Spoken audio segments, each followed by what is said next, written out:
बच्चों इस क्वेश्चन बोला गया है कि किस ऑप्शन में आपका जो हीलियम एटम का नंबर सबसे हाईएस्ट होगा। तो ध्यान देना, बेसिकली अब सिंपल आपके मोल कॉन्सेप्ट का एप्लीकेशन है। तो पहले ऑप्शन में बोला गया है 4 मोल ऑफ हीलियम में, हीलियम चूंकि मोनोटोमिक होता है तो हीलियम एटम का नंबर इसमें क्या होगा 4 इंटू एन होगा। 4u ऑफ हीलियम का मतलब क्या होता है, तो आपका एक हीलियम एटम का मास होता है 4u, यानी 4u हीलियम का मतलब होगा इसमें 1 एटम होगा। 4 ग्राम हीलियम का मतलब क्या होगा, तो हीलियम का मोलर मास होता है 4 ग्राम, तो इसका मोल निकालोगे तो मोल हो जाएगा इस केस में 1 मोल, और 1 मोल का मतलब क्या होगा, नंबर कितना हो जाएगा, नंबर हो जाएगा Na, यानी 1 मोल पार्टिकल होगा इसमें। जो फोर्थ वाले केस में आपका हीलियम का STP पे वॉल्यूम दिया हुआ 2.27 लीटर दिया हुआ है। तो ध्यान देना, आपका STP कंडीशन पे वॉल्यूम क्या होता है, 1 मोल का, 1 मोल का होता है 22.7 के आसपास होता है। तो यहाँ पे इसमें से अगर मोल निकालते तो मोल कितना हो जाएगा, तो मोल हो जाएगा 2.27 डिवाइडेड बाई 22.7, डिवाइड करो इसको आप, तो मोल हो जाएगा और 1/10। तो 1/10 मोल में पार्टिकल का नंबर कितना होगा, तो 1/10 इंटू Na कर दो। अब बताओ कि किस ऑप्शन का पार्टिकल का नंबर आपको हाईएस्ट दिख रहा है। तो आप देखोगे आपको ऑप्शन 1 में जो पार्टिकल का नंबर हाईएस्ट दिखेगा, यानी 4 इंटू Na। तो आपका जो करेक्ट आंसर होने वाला है होगा ऑप्शन नंबर 1। इस ऑप्शन में आपका हीलियम एटम का नंबर क्या होगा, हाईएस्ट होगा। तो ये था इस क्वेश्चन का एनालिसिस। मूव करता हम लोग नेक्स्ट क्वेश्चन। इस क्वेश्चन में आपके सामने एक कंपाउंड X है जिसमें एलिमेंट A और B और C है, उनका परसेंटेज दिया हुआ वेट ओवर वेट। तो बोला गया है कि A का परसेंट 32% है, B का 20% है, और C का परसेंट जो बचा हुआ C का परसेंटेज है। तो बोला गया है कि आपको इसका एम्पिरिकल फॉर्मूला पता करना है। तो आप मान लो कंपाउंड A का अगर 100 ग्राम होगा तो 100 ग्राम में से आपका जो A है, A का अमाउंट होगा 32 ग्राम, B का जो अमाउंट होगा ये हो जाएगा आपका 20 ग्राम, रेस्ट जो है C हो जाएगा आपका 48 ग्राम।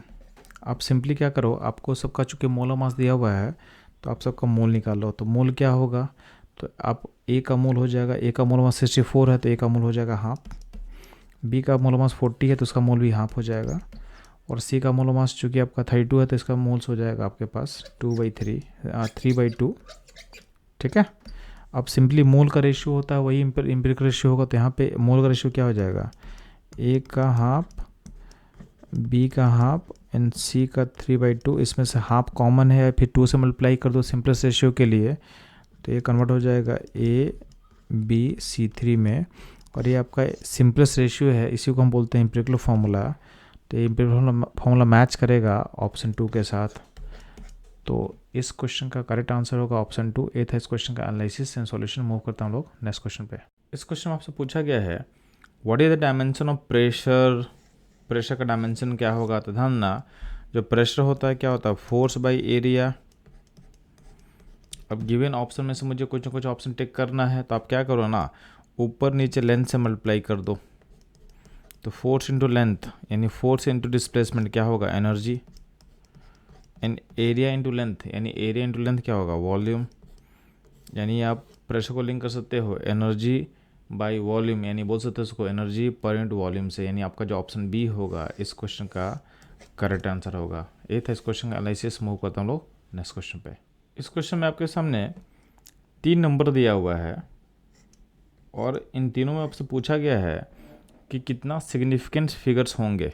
तो ध्यान देना, जो भी जीरो आप प्लेस करते हो नंबर्स के लेफ्ट साइड में, जैसे यहाँ पे 0 प्लेस किया गया है लेफ्ट साइड में, यहाँ पे 2 0 प्लेस किया है लेफ्ट साइड में, तो ये कभी भी सिग्निफिकेंट फिगर्स में काउंट नहीं होते हैं। इसका मतलब इन तीनों नंबर्स में जो सिग्निफिकेंट फिगर्स का नंबर होगा, इसका भी 3 होगा, इसका भी 3 होगा, और इसका भी 3 होगा। इसमें सिंपली आपको ये रूल याद रखना था कि जो भी जीरो हम प्लेस करते हैं नंबर्स के लेफ्ट साइड में, उसको हम काउंट नहीं करते हैं सिग्निफिकेंट फिगर्स में। यानी इसका सारे का नंबर का जो सिग्निफिकेंट नंबर्स होगा ये होगा 333। यानी आपका जो ऑप्शन डी होगा इसका करेक्ट आंसर होगा। ये था इस क्वेश्चन का एनालिसिस एंड सॉल्यूशन। मूव करता हूँ लोग नेक्स्ट क्वेश्चन पे। इस क्वेश्चन में आपको बोला गया है कि आप हाइड्रोजन, ऑक्सीजन एंड मीथेन यानी CH4 का इक्वल मासेस लिए हो एक कंटेनर में जिसका वॉल्यूम भी है, तो आपको बोला गया उनके वॉल्यूम का रेशियो क्या होगा। ध्यान देना, आपको पता है कि गैसेस का जो वॉल्यूम होता है वो गैसेस के मोल के प्रोपोर्शनल होता है। अगर आपका कंडीशन कांस्टेंट हो तो उस केस में गैसेस का वॉल्यूम उसके मोल के प्रोपोर्शन होता है। तो इस क्वेश्चन में सिंपली आपको क्या करना है, आपको मोल का रेशियो पता कर लेना है। जो रेशियो मोल का होगा वह रेशियो क्या होगा, वॉल्यूम का होगा। तो ध्यान देंगे, हम एज्यूम क्या करते हैं कि सारे गैस का मास को हम 1 ग्राम मान लेते हैं, यानी आपके पास H2 का 1 ग्राम मान लेते हैं, O2 का भी 1 ग्राम मान लेते हैं हम लोग, ठीक है, और मीथेन का भी 1 ग्राम मान लेते हैं। अब इस वेट को चेंज करते हैं मोल में। मोल में कैसे चेंज करेंगे, सिंपली क्या करेंगे, उनको उनके मोलर मास से डिवाइड कर देंगे। तो हाइड्रोजन का मोल होगा 1/2, आपका O2 का मोल हो जाएगा 1/32, मीथेन का मोल हो जाएगा 1/16। अब क्या कर, इनका आप रेशियो ले लो। रेशियो कैसे लोगे, तो सिंपली करो, क्या करो आप ना, इनको आप मल्टीप्लाई कर सकते हो, इसको 32 से मल्टीप्लाई कर दो, तो ये हो जाएगा 16, ये हो जाएगा 1 और ये हो जाएगा आपका 2। तो आप देखोगे जिनका मोल का रेशियो कितना आ रहा है, 16:1:2 आ रहा है, यानी इसका वॉल्यूम का रेशियो भी क्या रहेगा, सेम रहेगा। तो सेम ये रेशियो हो जाएगा आपका वॉल्यूम का रेशियो। तो ये आंसर किस ऑप्शन से मैच कर रहा है, तो ये मैच कर रहा है ऑप्शन सी के साथ। तो इस क्वेश्चन का जो करेक्ट आंसर होगा ये होगा ऑप्शन सी। ये था इस क्वेश्चन का करेक्ट आंसर एनालिसिस। मूव करते हैं हम लोग नेक्स्ट क्वेश्चन पे। इस क्वेश्चन में बोला गया है कि 1 लीटर प्रोपेन गैस को कंबशन करने के लिए कितना लीटर O2 हमको नीडेड होगा। तो ध्यान देना, जब भी गैसेस का बात करते हैं तो गैसेस का मोल और वॉल्यूम आपस में क्या होता है, प्रोपोर्शन होता है। तो जो रिलेशन मोल के लिए वैलिड होगा वही रिलेशन क्या होगा, वैलिड होगा आपके वॉल्यूम के लिए। तो सबसे पहले क्या कर, आप प्रोपेन का कंबशन इक्वेशन लिख लो।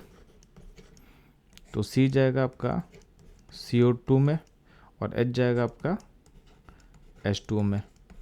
अभी यहाँ पे अगर O2 का बात करते हैं, O2 कितना लगेगा, तो राइट साइड में आपके पास ऑक्सीजन एटम कितना 10 O एटम है, तो उसके लिए यहाँ पे 5 O2 लगेगा। तो इसका बैलेंस इक्वेशन हम लिख चुके हैं। अब क्या करोगे, आप इस रिलेशन को ध्यान देना। तो अगर आपका प्रोपेन का अगर 1 होगा तो O2 का आपका अमाउंट कितना हो रहा है, 5 हो रहा है, यानी प्रोपेन और O2 का रिलेशन जो है 1:5 में है। तो इस केस में अगर आप प्रोपेन गैस का 1 लीटर लोगे तो उसको कम्प्लीटली बर्न करने के लिए आपको जो O2 का वॉल्यूम रिक्वायर होगा वो होगा 5 लीटर, यानी इसका जो आंसर होगा, आंसर ए इसका करेक्ट आंसर होगा। ये था इस क्वेश्चन का एनालिसिस एंड सॉल्यूशन। मूव करता हम लोग नेक्स्ट क्वेश्चन पे। इस क्वेश्चन में एक आपके सामने गैस लिया हुआ है, उस गैस का वेट दिया हुआ 0.24 ग्राम और उसका वॉल्यूम दिया 45 ml। आपसे इस गैस का वेपर डेंसिटी पूछा है, ठीक है, और आपको गिवन क्या दिया हुआ है, डेंसिटी ऑफ हाइड्रोजन दिया हुआ है ग्राम पर लीटर में। तो ध्यान देंगे, जब भी बात करते हैं हम लोग वेपर डेंसिटी का, तो बेसिकली ये होता है एक रेशियो क्या होता है, density of gas by density of hydrogen. अब चूंकि क्वेश्चन में आपको डेंसिटी ऑफ हाइड्रोजन दिया हुआ है इन ग्राम पर लीटर में, तो हमको निकालना पड़ेगा इस गिवन गैस का डेंसिटी ग्राम पर लीटर में, और दोनों का रेशियो लेके मेरा आंसर मिल जाएगा। तो ध्यान देंगे, आपके पास इन्फॉर्मेशन क्या दिया हुआ है कि 0.24 ग्राम है 45 ml में। तो 45 ml में आपके पास 0.24 ग्राम है गैस का, तो 1 ml में कितना होगा, तो 0.24 ग्राम बाई 45 होगा। तो 1000 ml में कितना गैस का अमाउंट होगा, तो सिंपली क्या करोगे आप, 0.24 डिवाइडेड बाई 45 इंटू 1000 कर दोगे। अब जो 1000 ml है उसका बोल सकते हो 1 लीटर, तो ये हो जाएगा आपका 1 लीटर। तो 1 लीटर में इतना अमाउंट गैस का होगा, इसको जब कैलकुलेट करोगे तो वैल्यू आ जाएगा 5.33, ठीक। तो इतना ग्राम पर लीटर आपका ये गैस का डेंसिटी है। तो इस गैस का डेंसिटी ग्राम पर लीटर हम निकाल लिए, कितना आ रहा है 5.33। अब क्वेश्चन में हमसे डिमांड किया गया था वेपर डेंसिटी के बारे में। तो वेपर डेंसिटी बेसिकली क्या है, आपका रेशियो है density of gas by density of hydrogen. तो डेंसिटी ऑफ गैस निकल के आ गया आपके पास कितना, 5.33, डिवाइड इसको करेंगे हम डेंसिटी ऑफ हाइड्रोजन से जो कि है 0.089।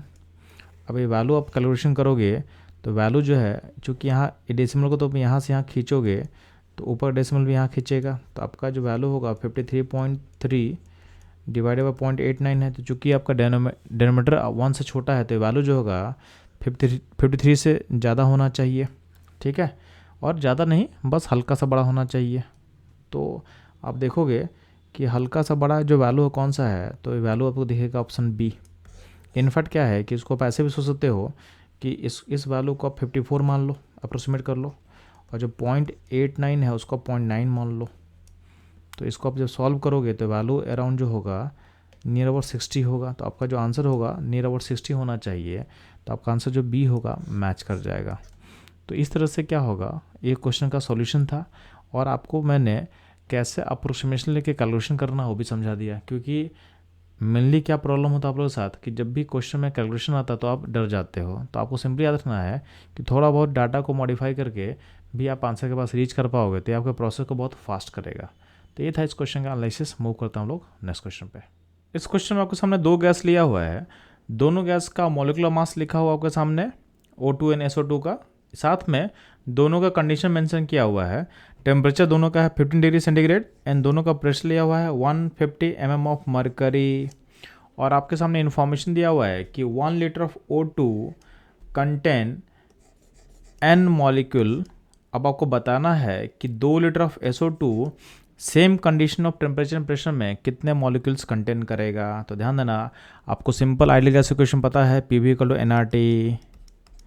अब इस इक्वेशन के अकॉर्डिंग अगर हम देखते हैं तो चूंकि P और T सेम है, R होता है गैस कांस्टेंट, तो क्या होता है volume of gas proportional to mole of gas होता है। यानी आपका वॉल्यूम और मोल क्या होता है प्रोपोर्शनल होता है। तो इसका मतलब ये है, अच्छा ये जो भी रिलेशन है ये आपके गैस के टाइप से इंडिपेंडेंट है। यानी किसी भी गैस का जो वॉल्यूम होगा वो मोल के प्रोपोर्शनल होता है। इसका मतलब ये है कि आपका गैस O2 हो, N2 हो, CO2 हो, हीलियम हो, गैस का टाइप कोई भी हो, यानी गैस का एटोमिसिटी कुछ भी हो, अगर उनका वॉल्यूम अगर सेम होगा तो मोल क्या होगा, सेम होगा। इसका मतलब अगर इन सारे गैस का अगर वॉल्यूम को हम V मानते हैं और अगर मानते हैं कि पार्टिकल नंबर O2 में N होगा, तो सेम V वॉल्यूम में आपका CO2 का भी नंबर क्या होगा, सेम N होगा। हीलियम का नंबर क्या होगा, सेम N होगा। यानी सेम वॉल्यूम ऑफ गैस में सेम पार्टिकल होते हैं। इसका मतलब अगर इसी लॉजिक को एक्सटेंड करते हैं तो यहाँ पे आपके पास O2 का वॉल्यूम दिया हुआ है 1 लीटर, उसमें पार्टिकल का नंबर N लिया हुआ है, ठीक है। तो अगर O2 का हम 2 लीटर करते तो पार्टिकल क्या होता, 2N होता।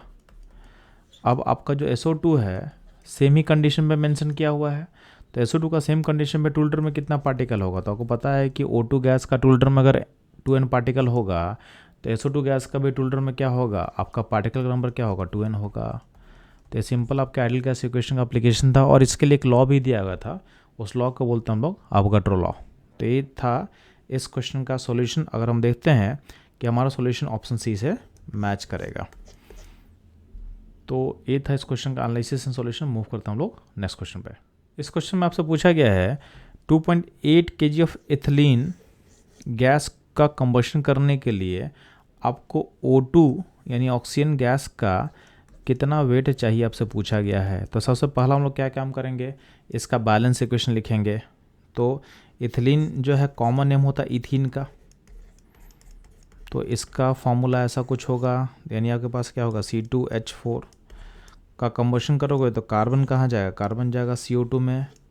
चूँकि यहाँ पे 2 कार्बन है तो 2 CO2 लिख सकते हैं, प्लस H जाएगा H2O में, तो H2O यहाँ पे 4H है, तो यहाँ बैलेंस इक्वेशन में क्या होगा 2H2 होगा। अब उसके अकॉर्डिंग आप क्या करोगे, ऑक्सीजन के नंबर को बैलेंस करोगे तो यहाँ पे O2 लिखोगे। राइट साइड में O एटम कितना है, 4 और 2 6 है, तो यहाँ 6 करने के लिए 3 लगाना पड़ेगा। यानी आपके पास एक पार्टिकल ऑफ इथीन के लिए 3 O2 चाहिए, ठीक है। तो आपको सिंपली क्या करना है, 2.8 kg ऑफ इथीन जो है उसको चेंज करो पहले आप मोल में। तो 2.8 kg जो है उसको पहले चेंज करेंगे हम ग्राम में, तो ग्राम में कितना होगा 2800 ग्राम। फिर इसको चेंज करेंगे मोल में, तो ध्यान देना C2H4 का मोलर मास कितना होता है, तो मोलर मास होगा 28। तो इसको आप क्या करोगे, इसको डिवाइड करो 28 से तो आपको मोल मिल जाएगा। तो इसका मोल कितना मिलेगा, तो इसका मोल मिल जाएगा मेरे को 2800/28। यानी इसका 100 मोल मिल चुका है मेरे को, किसका, इथीन का। अब आपको पता है कि 1 मोल इथीन के लिए 3 O2 चाहिए, तो 100 के लिए कितना चाहिए, तो 100 के लिए O2 का जो अमाउंट निकलेगा ये निकल के आ जाएगा 300। तो 300 मोल O2 चाहिए कंबशन करने के लिए। अब इस मोल को चेंज करना मेरे को किस में, इस चेंज करना वेट में, क्योंकि हमको इससे क्वेश्चन में वेट पूछा गया है। तो कुछ नहीं है, कोई दिक्कत नहीं है। O2 का आपको वेट चाहिए ना, तो सिंपली क्या करना, इसके मोल को मल्टीप्लाई करना है इसके मोलर मास से। O2 का मोलर मास कितना होता है 32। तो आपके पास यहाँ पे कितना है, यहाँ पे आपके पास मोल दिया हुआ है 300 × 32 कर ले, ठीक। तो वैल्यू कितना निकल के आ जाएगा देख लो एक बार। तो 2 0 यहाँ राइट साइड में चला जाएगा, तो ये आ जाएगा 9600 ग्राम आ जाएगा। अब इसको आपको चेंज करना है किस में, केजी में। तो केजी में कैसे चेंज करेंगे बच्चों लोग, तो केजी में करने के लिए ये जो वैल्यू ग्राम है उसको डिवाइड करो 1000 से, तो आपका जो आंसर होगा ये हो जाएगा 9.6 kg। सिंपली क्या किए हैं, इस वैल्यू को डिवाइड कर दिए हैं वो 1000 से, ताकि आपका जो आंसर है वो चेंज हो जाए किस में, केजी में। तो हमारा जो आंसर है यानी सॉल्यूशन है वो मैच कर रहा है ऑप्शन सी के साथ। तो ये था इस क्वेश्चन का सॉल्यूशन एनालिसिस। मूव करता हम लोग नेक्स्ट क्वेश्चन पे। बच्चों लोग इस क्वेश्चन में आपके सामने एक एलिमेंट x लिया हुआ है जिसका 3 आइसोटोप दिया हुआ है, जिसका मासेस अलग अलग है। एक आइसोटोप जिसका 90% कंट्रीब्यूशन होगा उसका मास है 200। सेकेंड आइसोटोप जिसका कंट्रीब्यूशन 8% है उसका मास लिया हुआ 199। और थर्ड x यानी जो आइसोटोप है उसका मास 202 है, उसका कंपोजिशन है 2%। अब इस इन्फॉर्मेशन का यूज करके बोला गया है कि आपको पता करना है what is the average atomic weight. तो ध्यान देंगे, आपको सिंपली आप इसमें अप्रोच क्या करोगे, आप x के नंबर को आप 100 मान लो। अब 100 में से जो आइसोटोप का मास 200 होगा उसका नंबर कितना होगा 90, चूँकि 90% कॉम्पोजिशन था। जिस आइसोटोप का मास 199 है उसका नंबर कितना होगा, उसका नंबर होगा 8। जिस आइसोटोप का मास 202 दिया हुआ है उसका नंबर कितना होगा 2 होगा। तो आप नंबर सबका मिल गया आपको और सारे का आपको मास पता है। तो सिंपली आपको एवरेज निकालना है। एवरेज के लिए क्या करोगे, तो एवरेज मास के लिए सिंपली हम लोग क्या करते हैं बच्चों लोग, तो weight total by number total. Number total तो हम लोग मान चुके हैं, कितना मान चुके हैं 100। तो एन टोटल आपको पता है 100 है। तो सिंपली हम लोग वेट निकालेंगे, वेट टोटल। तो वेट टोटल के लिए क्या करेंगे, आपको हर आइसोटोप का नंबर पता है तो नंबर को उसके मास से मल्टीप्लाई करते जाओ ना। तो 90 को मल्टीप्लाई कैसे करोगे आप, 200 से, प्लस 199 को मल्टीप्लाई करेंगे 8 से, प्लस क्या करेंगे बच्चों लोग 202 को मल्टीप्लाई करेंगे हम लोग 2 से, डिवाइडेड बाई टोटल नंबर कितना होगा 100। ऊपर जो समेशन करोगे ये आएगा 19996 डिवाइडेड बाई 100। तो ये हो जाएगा आपका 199.96। अब आपका नियरेस्ट वैल्यू जो होगा इसके क्या होगा, तो इसका नियरेस्ट वैल्यू होगा ये हो जाएगा आपका 200। यानी आपका जो आंसर होगा डी। तो बच्चों लोग ये था इस क्वेश्चन का सॉल्यूशन एंड एनालिसिस। अब ध्यान देना, इस क्वेश्चन को सॉल्व करने के लिए एक और अप्रोच हम लोग फॉलो कर सकते हैं। अगर आपका मैथमेटिक्स थोड़ा सा स्ट्रांग है तो सिंपली आप क्या करोगे, आपको पता है कि एवरेज हमेशा उसके पास रहना चाहता है जिसका नंबर ज़्यादा होगा। तो इसमें इस गिवन इन्फॉर्मेशन में जो 200 जिसका मास आइसोटोप का उसका नंबर 90 है, तो एवरेज 200 के पास रहना चाहता है, ठीक है। अब जो 199 का जो आइसोटोप है उसको इधर वो पुल करना चाहता है टुवर्ड्स 199, यानी 200 से घटाना चाहता है। तो आपके पास 199 मास का 8 आइसोटोप है, तो आपका हर जो पार्टिकल जिसका मास 199 है वो 1 से कम करना चाहेगा मास को, यानी -8 मास, यानी 200 से मास को इधर शिफ्ट करना चाहेगा। और जो 202 मास का पार्टिकल हो मास को आगे खींचना चाहेगा। तो उसका कंट्रीब्यूशन कितना होगा, 2 पार्टिकल है 202 मास का, तो अल्टीमेटली +4 मास वो राइट साइड ऐड करना चाहेगा। तो आप देखोगे नेट मूवमेंट कहाँ होगा, नेट मूवमेंट होगा टुवर्ड्स कितना, लेफ्ट साइड कितने का, -4 का। अब ये पार्टिकल कितना था, तो यहाँ पे 90 पार्टिकल था 200 का, 199 का 8 पार्टिकल था और 2 पार्टिकल था 202 का। इन टोटल पार्टिकल आपके पास 100 है। तो ये -4 का जो शिफ्ट है वो 100 पार्टिकल में डिस्ट्रीब्यूट करेंगे। तो पर पार्टिकल जो होगा वो कितना कंट्रीब्यूशन होगा, तो 400 डिवाइडेड 4 -4 डिवाइडेड बाई आप क्या करोगे 100 यानी -0.04। तो आपका जो एवरेज जो शिफ्ट करेगा 200 से कितना शिफ्ट करना चाहिए, -0.04 शिफ्ट करना चाहिए। आपका जो एवरेज वैल्यू होगा वो हो जाएगा 199.96। चूँकि आपको क्वेश्चन में नियरेस्ट वैल्यू पूछा गया था तो नियरेस्ट वैल्यू फिर से क्या होगा 200। तो ये था इस क्वेश्चन का सॉल्यूशन एनालिसिस। मूव करते हैं हम लोग नेक्स्ट क्वेश्चन पे। इस क्वेश्चन में आपके सामने बोरोन का 2 स्टेबल आइसोटोप दिया हुआ है, एक का मास 10 है, एक का मास 11 है। जिसका मास 10 है उसका परसेंटेज 90% ऑकर करता है और जिसका मास 11 है उसका ऑकरेंस का परसेंटेज 81 दिया हुआ है। आपसे पूछा गया एवरेज मास ऑफ बोरोन। तो ध्यान देंगे, सिंपली क्या करो, आप बोरोन के नंबर को आप 100 मान लो। तो 100 पार्टिकल बोरोन में से जिसका मास 10 होगा उसका नंबर कितना होगा 19 होगा, और जिसका मास 11 होगा उसका ऑकरेंस का जो परसेंटेज 81 है तो उसका नंबर को आप 81 ले सकते हो। अब क्या कर, अब आपको एवरेज मास निकालना है। तो सिंपली क्या होगा, एवरेज मास के लिए क्या करें हम लोग, weight total by number total. तो weight total by number total, number total कितना दिया हुआ 100 दिया हुआ है, तो वेट टोटल पर निकाल लेते हैं ना। तो वेट टोटल क्या होगा, तो 19 इंटू 10 प्लस 81 इंटू आपका 11 डिवाइडेड बाई 100। अब इसको आप सम करो तो क्या होगा 1081 डिवाइडेड बाई 100 यानी हो जाएगा 10.81 आपका एवरेज मास निकल के आ जाएगा। तो आपका जो आंसर होगा ये होगा ऑप्शन ए। तो बोरोन का इस केस में एवरेज मास कितना निकलेगा 10.81। तो ये था आपका नॉर्मल अप्रोच। इसी क्वेश्चन को सॉल्व करने का आपका सेकंड अप्रोच हो सकता है। तो ध्यान देंगे, आपका बोरोन 2 टाइप का होता है, एक का मास कितना है 10 है, एक का मास 11 है, ठीक है। तो आपका जो एवरेज होगा 10 और 11 के बीच में होगा। आपको सेकंड अप्रोच में सिंपल बता रहे हैं कि अगर मैथमेटिक्स आपको थोड़ा स्ट्रॉन्ग है तो इसको बहुत सिंपल तरीके से आप सोच सकते हो। आपका 2 बोरोन टाइप है, एक का 10 मास है, एक का 11 मास है, यानी एवरेज जो होगा 10-11 के बीच में होगा। अब नंबर ज़्यादा किसका है, तो 11 का नंबर 81 है और जो इसका 10 मास होगा 19 है, यानी एवरेज जो होगा मिड पॉइंट, यानी इसका मिड पॉइंट जो है 10.5 होना चाहिए। मिड पॉइंट पे सिस्टम कब रहेगा, जब दोनों का नंबर इक्वल होता है, यानी 10 वाले का भी जब 50 होता, 11 का भी 50 होता, उस केस में आपका आंसर मिड पॉइंट होता। लेकिन आपका नंबर ज़्यादा किसका 11 का है, इसका मतलब एवरेज जो होगा मिड पॉइंट से टुवर्ड राइट शिफ्ट करेगा। तो आपका जो आंसर होगा 10.5 और 11 के बीच में होगा। तो ध्यान देना, इस पूरे ऑप्शन में 10.5 और 11 के बीच में एक ही नंबर दिया हो, ऑप्शन ए। तो आप आंख बंद करके ऑप्शन ए मार सकते हो। तो अगर आपको मैथमेटिक्स स्ट्रॉन्ग है तो चीज़ों को बहुत ईजिली एनालाइज कर सकते हो। और मैथमेटिक्स स्ट्रॉन्ग का जो बात बोल रहा हूँ तो सिंपल क्लास 9th-10th के मैथमेटिक्स का मैं बात कर रहा हूँ। 11-12 का ऐसा यहाँ पे कोई मतलब नहीं बनता है। तो अल्टीमेटली हम लोग देख रहे हैं कि इसका जो आंसर ए होगा ये होगा करेक्ट। तो ये था इस क्वेश्चन का सॉल्यूशन एनालिसिस। मूव करते हैं हम लोग नेक्स्ट क्वेश्चन पे। बच्चों लोग, इन सारे ऑप्शन में आपसे पूछा गया है कि किस में मैक्सिमम नंबर ऑफ एटम्स होगा। तो सिंपली क्या करना, हर केस में आप एटम का मोल निकाल लेना।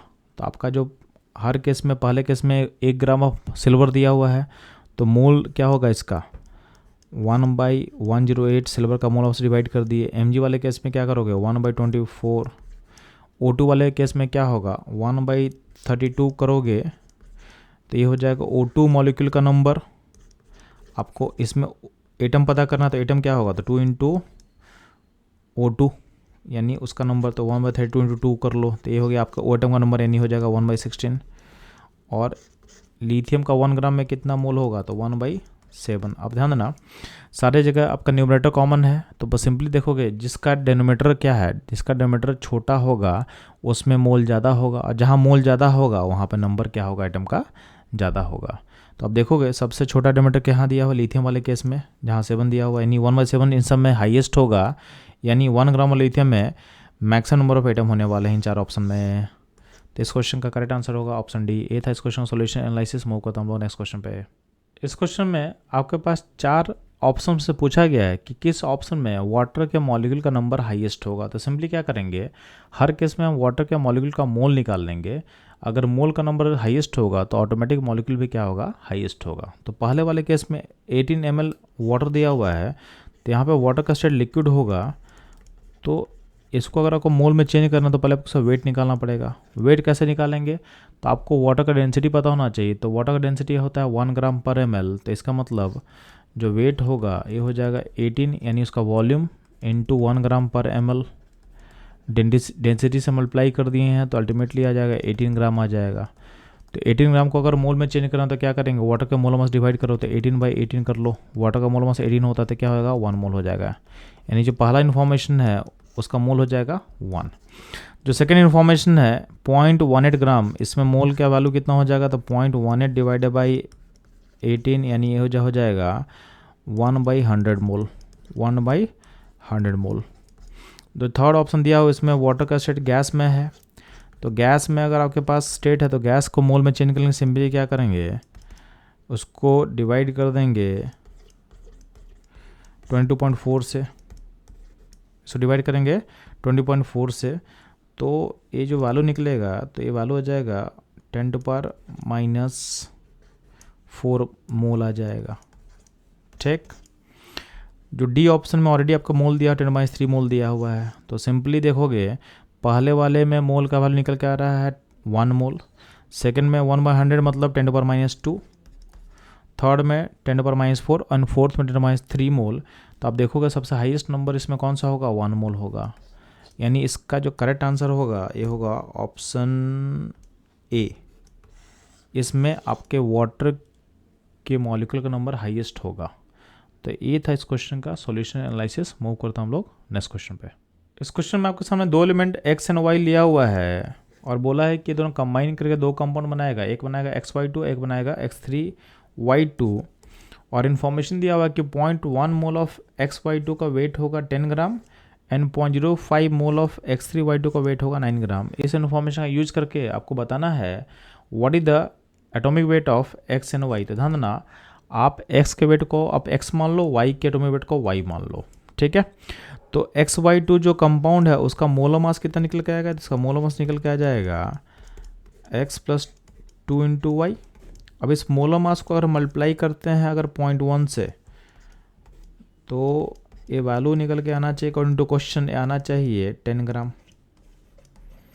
तो इसको आप देखोगे तो इसमें आप 0.1 से आप क्या करो, इसको डिवाइड कर दो तो अल्टीमेटली क्या होगा, x + 2y = हो जाएगा 100। ठीक है, सिमिलरली क्या होगा, जो x3y2 है इसका मोलर मास निकल के आ जाएगा 3x + 2y। इस मोलर मास को मल्टीप्लाई करोगे 0.05 से तो वैल्यू निकल के आएगा 9। यानी इसको आप मल्टीप्लाई करते हो 0.05 से, यानी जो मोल है तो मोलर मास इंटू मोल क्या होगा, वेट 9 ग्राम दिया हुआ है। अब इससे आप डिवाइड करो। ठीक है, तो ये अल्टीमेटली आ जाएगा 3x + 2y का जो वैल्यू निकल के आ जाएगा, वैल्यू निकल के आ जाएगा आपके पास 0.05 से डिवाइड कर रहे हो ना, तो ये निकल के आ जाएगा 180। कितना आएगा, 180। आपके पास दो वेरिएबल है x एंड y, आपके पास दो इक्वेशन है, इसको सिंपली आपको सॉल्व कर लेना है। तो जब सॉल्व करेंगे तो ध्यान देना, सुन लेना आराम से, इसको सॉल्व कैसे कर रहे हैं। तो सिंपली क्या करो, इसको मान लेते हैं हम इक्वेशन 2 और नीचे वाले को हम इक्वेशन मान लेते हैं 1। तो आपके पास बेसिकली लीनियर इक्वेशन बन चुका है।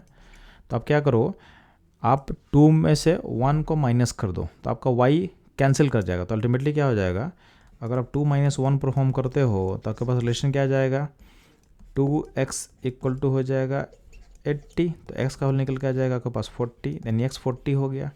अब x के वैल्यू क्या करो, आप इक्वेशन 1 में पुट कर दो।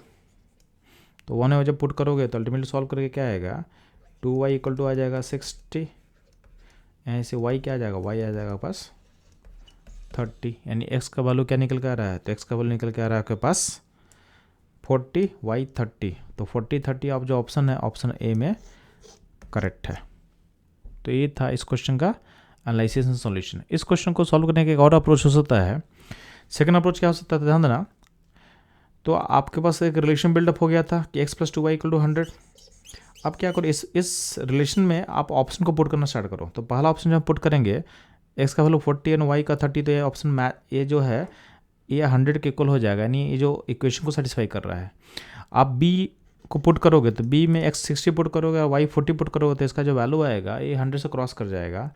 c वाला ऑप्शन को पुट करोगे तो ये वैल्यू जो होगा ये वैल्यू 100 से कम हो जाएगा, और 30 20 पुट करोगे तो उस केस में भी आपका ये 100 से कम रहेगा। तो इसमें ऑप्शन पुट करके भी आप देख सकते हो कि जो आप रिलेशन बिल्ड किए हो ऑप्शन 1 के लिए सही रहेगा। तो आपको सेकंड इक्वेशन लिखने की जरूरत ही नहीं था इस तरीके से, तो आप पहला इक्वेशन बिल्ड किए, तो ये तरीके से भी आप क्वेश्चन को सॉल्व कर सकते हो और आपका कुछ टाइम बच जाएगा। तो ऐसा ऐसा अप्रोच जो है आपके टाइम को बचाएगा, और आपके एग्जाम के लिए में ये जो टाइम बचा रहे हो आपके लिए बहुत प्रीसियस होता है, क्योंकि 2-4 सेकंड भी अगर आप बचाते हो तो 1-2 क्वेश्चन आप एक्स्ट्रा टाइम कर सकते हो एंड में, जो आपका रैंक को बहुत ज़्यादा बूस्ट करता है। तो इस तरह के अप्रोच को भी आपको लेके चलना होगा। तो ये था इस क्वेश्चन का एनालिसिस एंड सॉल्यूशन। मूव करता हम लोग नेक्स्ट क्वेश्चन पे। इस क्वेश्चन में अवोगाड्रो नंबर का जो वैल्यू है उसको चेंज किया गया है, और अब उससे पूछा गया है इस चेंज से आपका क्या क्या क्वांटिटी चेंज हो सकता है। तो आपके सामने 4 ऑप्शन दिए हुए हैं, तो बोला इसमें कौन सा करेक्ट होगा। तो ध्यान देना, अगर आप अवोगाड्रो नंबर का वैल्यू को अगर चेंज करते हो ना, तो उस केस में मास ऑफ 1 मोल कार्बन पक्का चेंज करेगा, क्योंकि आप नंबर को ही चेंज कर दिए, तो जो मास आप निकालोगे तो पक्का चेंज करेगा। तो इसका ऑप्शन जो होगा 1 होगा करेक्ट। बाकी अगर हम चेंज कर लेते हैं, तो अगर हम अवोगाड्रो नंबर के वैल्यू को चेंज करते हैं तो ratio of chemical species to each other in a balance equation change नहीं करेगा, ठीक है। The ratio of element to each other in a compound भी चेंज नहीं करेगा।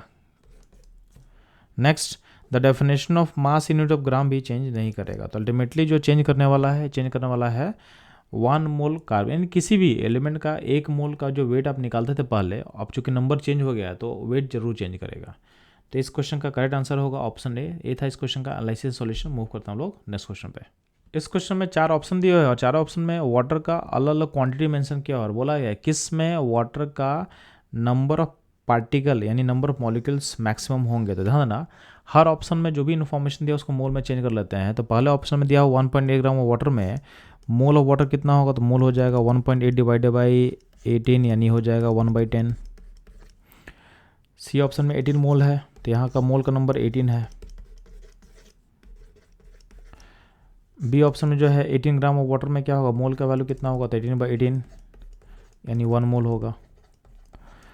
और डी ऑप्शन में 18 मॉलिक्यूल है, बस 18 मॉलिक्यूल है। तो ध्यान देना, आप देखोगे तो मोल का मतलब उसमें आप अवोगाड्रो में मल्टीप्लाई करोगे, तो अगर हम नंबर में कन्वर्ट करने चालू करें तो जहाँ जहाँ मोल होगा ना, उस मोल को आपको एन से मल्टीप्लाई कर रहे हो तब मिलेगा आपको नंबर, ठीक है। तो ऑब्वियसली जो 18 मॉलिक्यूल है बहुत छोटा नंबर है, क्योंकि बाकी सब में मोल ऑलरेडी लिखा हुआ है। मोल मतलब उसमें अवोगाड्रो नंबर ऑलरेडी उसको हमको मल्टीप्लाई करना पड़ेगा, तो जो बिगर नंबर होगा मोल वाला होगा। अब मोल जहाँ 3 जगह मोल हम लोग यूज कर रहे हैं, तो इन तीनों मोल में सबसे बड़ा मोल कहाँ है, सी ऑप्शन सी वाला 18 मोल। यानी इस केस में आपका जो वाटर के मॉलिक्यूल का नंबर होगा वो होगा 18 Na होगा। 18 Na का मतलब 18 इंटू 6.022 इंटू 10^23, इतना सारा पार्टिकल अपने पास होगा। तो इस केस में वाटर के मॉलिक्यूल का नंबर क्या होगा, हाईएस्ट होगा। तो ये था इस क्वेश्चन का सॉल्यूशन एनालिसिस। मूव करता हम लोग नेक्स्ट क्वेश्चन पे। इस क्वेश्चन में आपके सामने 2 गैस दिया हुआ है, हाइड्रोजन एंड ऑक्सीजन, और दोनों का एक मिक्सचर में वेट रेशियो दिया हुआ है 1:4, और बोला गया है सेम मिक्सचर में इनका मोलर रेशियो क्या होगा। तो ध्यान देंगे, इस क्वेश्चन के अकॉर्डिंग हम लोग क्या करते हैं, आपके H2 के मास को 1 ग्राम मान लेते हैं, और O2 के मास को हम मान लेते हैं कितना, 4 ग्राम, ठीक है। तो ये हम लोग इसका वेट मान चुके हैं। अब इसको क्या करना है, इसको मोल में चेंज कर लो ताकि हम लोग मोल रेशियो निकाल पाएँ। तो इसका मोल क्या होगा, तो H2 का मोल होगा 1/2 और इसका मोल होगा 4/32। सिंपली क्या किए हैं, उनके मोलर मास को डिवाइड किया गया है वेट को। अब क्या करोगे, मोलर रेशियो लोगे तो क्या होगा, हाफ डिवाइडेड बाई 4/32। तो अल्टीमेटली क्या होगा, हाफ, और इसको 32/4 लिख सकते हो आप। तो अल्टीमेटली क्या होगा, ये कैंसिल करेगा तो ये होगा 4:1 आ जाएगा। यानी इनका जो मोलर रेशियो होगा इस सेम मिक्सचर में ये हो जाएगा ऑप्शन डी। तो ये था इस क्वेश्चन का आंसर एनालिसिस। मूव करता हूँ लोग नेक्स्ट क्वेश्चन पे। इस क्वेश्चन में 4 ऑप्शन दिया और बोला है किस केस में मॉलिक्यूल का नंबर मैक्सिमम होगा। तो ध्यान देना, पहला ऑप्शन जो है उसमें दिया 4 ग्राम ऑफ CO2, तो इसको मोल में चेंज कर लो। तो मोल हो जाएगा इसका 44/44, CO2 का मोल 44 होता है तो ये हो जाएगा 1 मोल। तो ये 1 मोल CO2 होगा इस केस में, यानी 1 मोल मॉलिक्यूल है। बी ऑप्शन में क्या है, 48 ग्राम ऑफ ओजोन, तो ओजोन का मोल मास 48 होता है तो यहाँ भी आपका मोल हो जाएगा 1। सी ऑप्शन में 8 ग्राम H2, तो H2 का मोल मास 2 होता है तो यहाँ का मोल हो जाएगा 8/2, यानी हो जाएगा 4 मोल। डी ऑप्शन जो है दिया हुआ 64 ग्राम SO2, तो SO2 का मोल मास 64 होता है तो यहाँ भी मोल क्या आ जाएगा 1। यानी इसमें ध्यान देना, ऑप्शन ए बी डी में आपका जो मोल का वैल्यू कितना निकल रहा है, मोल का वैल्यू निकल के आ जा रहा है 111, यानी इन सारे केस में मॉलिक्यूल सेम है, जितना 1 मोल मॉलिक्यूल होगा। ऑप्शन सी में जो है उसमें आपके पास 4 मोल मॉलिक्यूल होगा H2 का, तो अगर मोल ज़्यादा है तो बाय डिफ़ॉल्ट मॉलिक्यूल का नंबर भी क्या होगा, ज़्यादा होगा, यानी इसका मतलब ऑप्शन सी इसका क्या होगा, करेक्ट आंसर होगा। तो ये था इस क्वेश्चन का सॉल्यूशन एनालिसिस। मूव करता हूँ लोग नेक्स्ट क्वेश्चन पे। बच्चों लोग से पूछा गया है कि the number of atom in 0.1 mole of triatomic gas, यानी एक गैस में 3 एटम से बना हुआ है, उसका आपके पास 0.1 मोल है, तो आपको सिंपली बोला गया इसमें कितना एटम होगा। तो ध्यान देना, एटम का नंबर इक्वल टू क्या होगा, तो 0.1 को 3 से मल्टीप्लाई कर लो, यानी 0.3 मोल एटम होगा। अब इसको आप क्या करो, अल्टीमेटली आप अगर नंबर से मल्टीप्लाई करके नंबर निकाल सकते हो, तो नंबर इक्वल टू क्या होगा, मोल इंटू Na कर लेते हैं, यानी क्या होगा 0.3 इंटू 6.022 इंटू 10⁻23 कर लेते हैं। क्वेश्चन में यहाँ पे बस एक ही 2 है, तो बस यहाँ तक ले सकते हो आप। तो अल्टीमेटली क्या होगा, 0.3 का जो है डेसिमल हटा लो, तो ये हो जाएगा 3, 6.02 इंटू 10⁻22 को हो सकता है। अब 3 इंटू इसको मल्टीप्लाई करो तो आ जाएगा कितना, तो आ जाएगा 18.06 आ जाएगा, 10⁻22 है, ठीक। अब अगर डेसिमल को तुम खींचोगे यहाँ पे 1.8 करोगे, तो 10 का पावर जो होगा वहाँ पे क्या होगा, एक इंक्रीज करेगा, तो ये हो जाएगा 1.806 10⁻23। तो अल्टीमेटली आपका जो ऑप्शन होगा बी होगा करेक्ट आंसर। ये था इस क्वेश्चन का सॉल्यूशन एनालिसिस। मूव करता हूँ लोग नेक्स्ट क्वेश्चन पे। बच्चों इस क्वेश्चन बोला गया है कि किस ऑप्शन में आपका मॉलिक्यूल का नंबर मैक्सिमम होगा। तो सिंपली क्या करना, जो भी डाटा दिया हुआ है हर केस में उसको आपको मोल में चेंज कर लेना है। तो पहला जो केस है उसमें 15 लीटर ऑफ H2 दिया है STP पे, तो इस केस में मोल का जो वैल्यू होता है वो हो जाएगा 15 डिवाइडेड बाई 20.4। सेकेंड केस में ध्यान देना, आपका दिया हुआ 5 लीटर ऑफ N2 STP, तो इसका जो मोल हो जाएगा, इसका मोल हो जाएगा 5/22.4। सी वाले में क्या दिया है 0.5 ग्राम ऑफ H2, इसका मोल क्या होगा, तो 0.5/2। और डी ऑप्शन में दिया हुआ है 10 ग्राम ऑफ O2 गैस, यानी इसका मोल हो जाएगा 10/32 इसका मोलर मास, ठीक है। तो ये मोल हमारे केस में निकाल दिया हम लोग। अब आपको कंपेयर बस करना है कि किस केस में मोल का वैल्यू सबसे हाईएस्ट दिख रहा है आपको। तो यहाँ जो देखोगे इस ए रेशियो जो है ये 1/4 हो जाएगा। ए रेशियो नियरेस्ट क्या होगा 1/3 के आसपास होगा, अगर नियर अबाउट देखें तो 1/3 होगा। ए रेशियो भी क्या है ऑलमोस्ट क्या होगा 1/4 के आसपास होगा। और ए रेशियो जो होगा ये ऑलमोस्ट क्या होगा, ये 3/4 के आसपास होगा। तो अब रेशियो कंपेयर करोगे तो देखना आपका सबसे बड़ा इसमें रेशियो कौन सा है, तो बहुत सिंपल सा रेशियो कंपेयर है, तो 3/4 का जो है ये आपको हाईएस्ट दिखेगा, यानी ये वैल्यू आपको हाईएस्ट दिख रहा होगा। तो यानी इस केस में चूँकि मोल का वैल्यू ज़्यादा है, तो इस केस में मॉलिक्यूल का नंबर भी क्या होगा, ज़्यादा होगा। तो ऑप्शन जो ए होगा ये हमारा करेक्ट आंसर होगा। तो ये था इस क्वेश्चन का सॉल्यूशन एनालिसिस। मूव करते हैं हम लोग नेक्स्ट क्वेश्चन पे। इस क्वेश्चन में आपसे पूछा गया है कि किस ऑप्शन में मॉलिक्यूल का नंबर मैक्सिमम होगा। तो सिंपली क्या करना, जो भी इन्फॉर्मेशन दिया हुआ हर ऑप्शन में उसको आप उसके मोल में कन्वर्ट कर लो।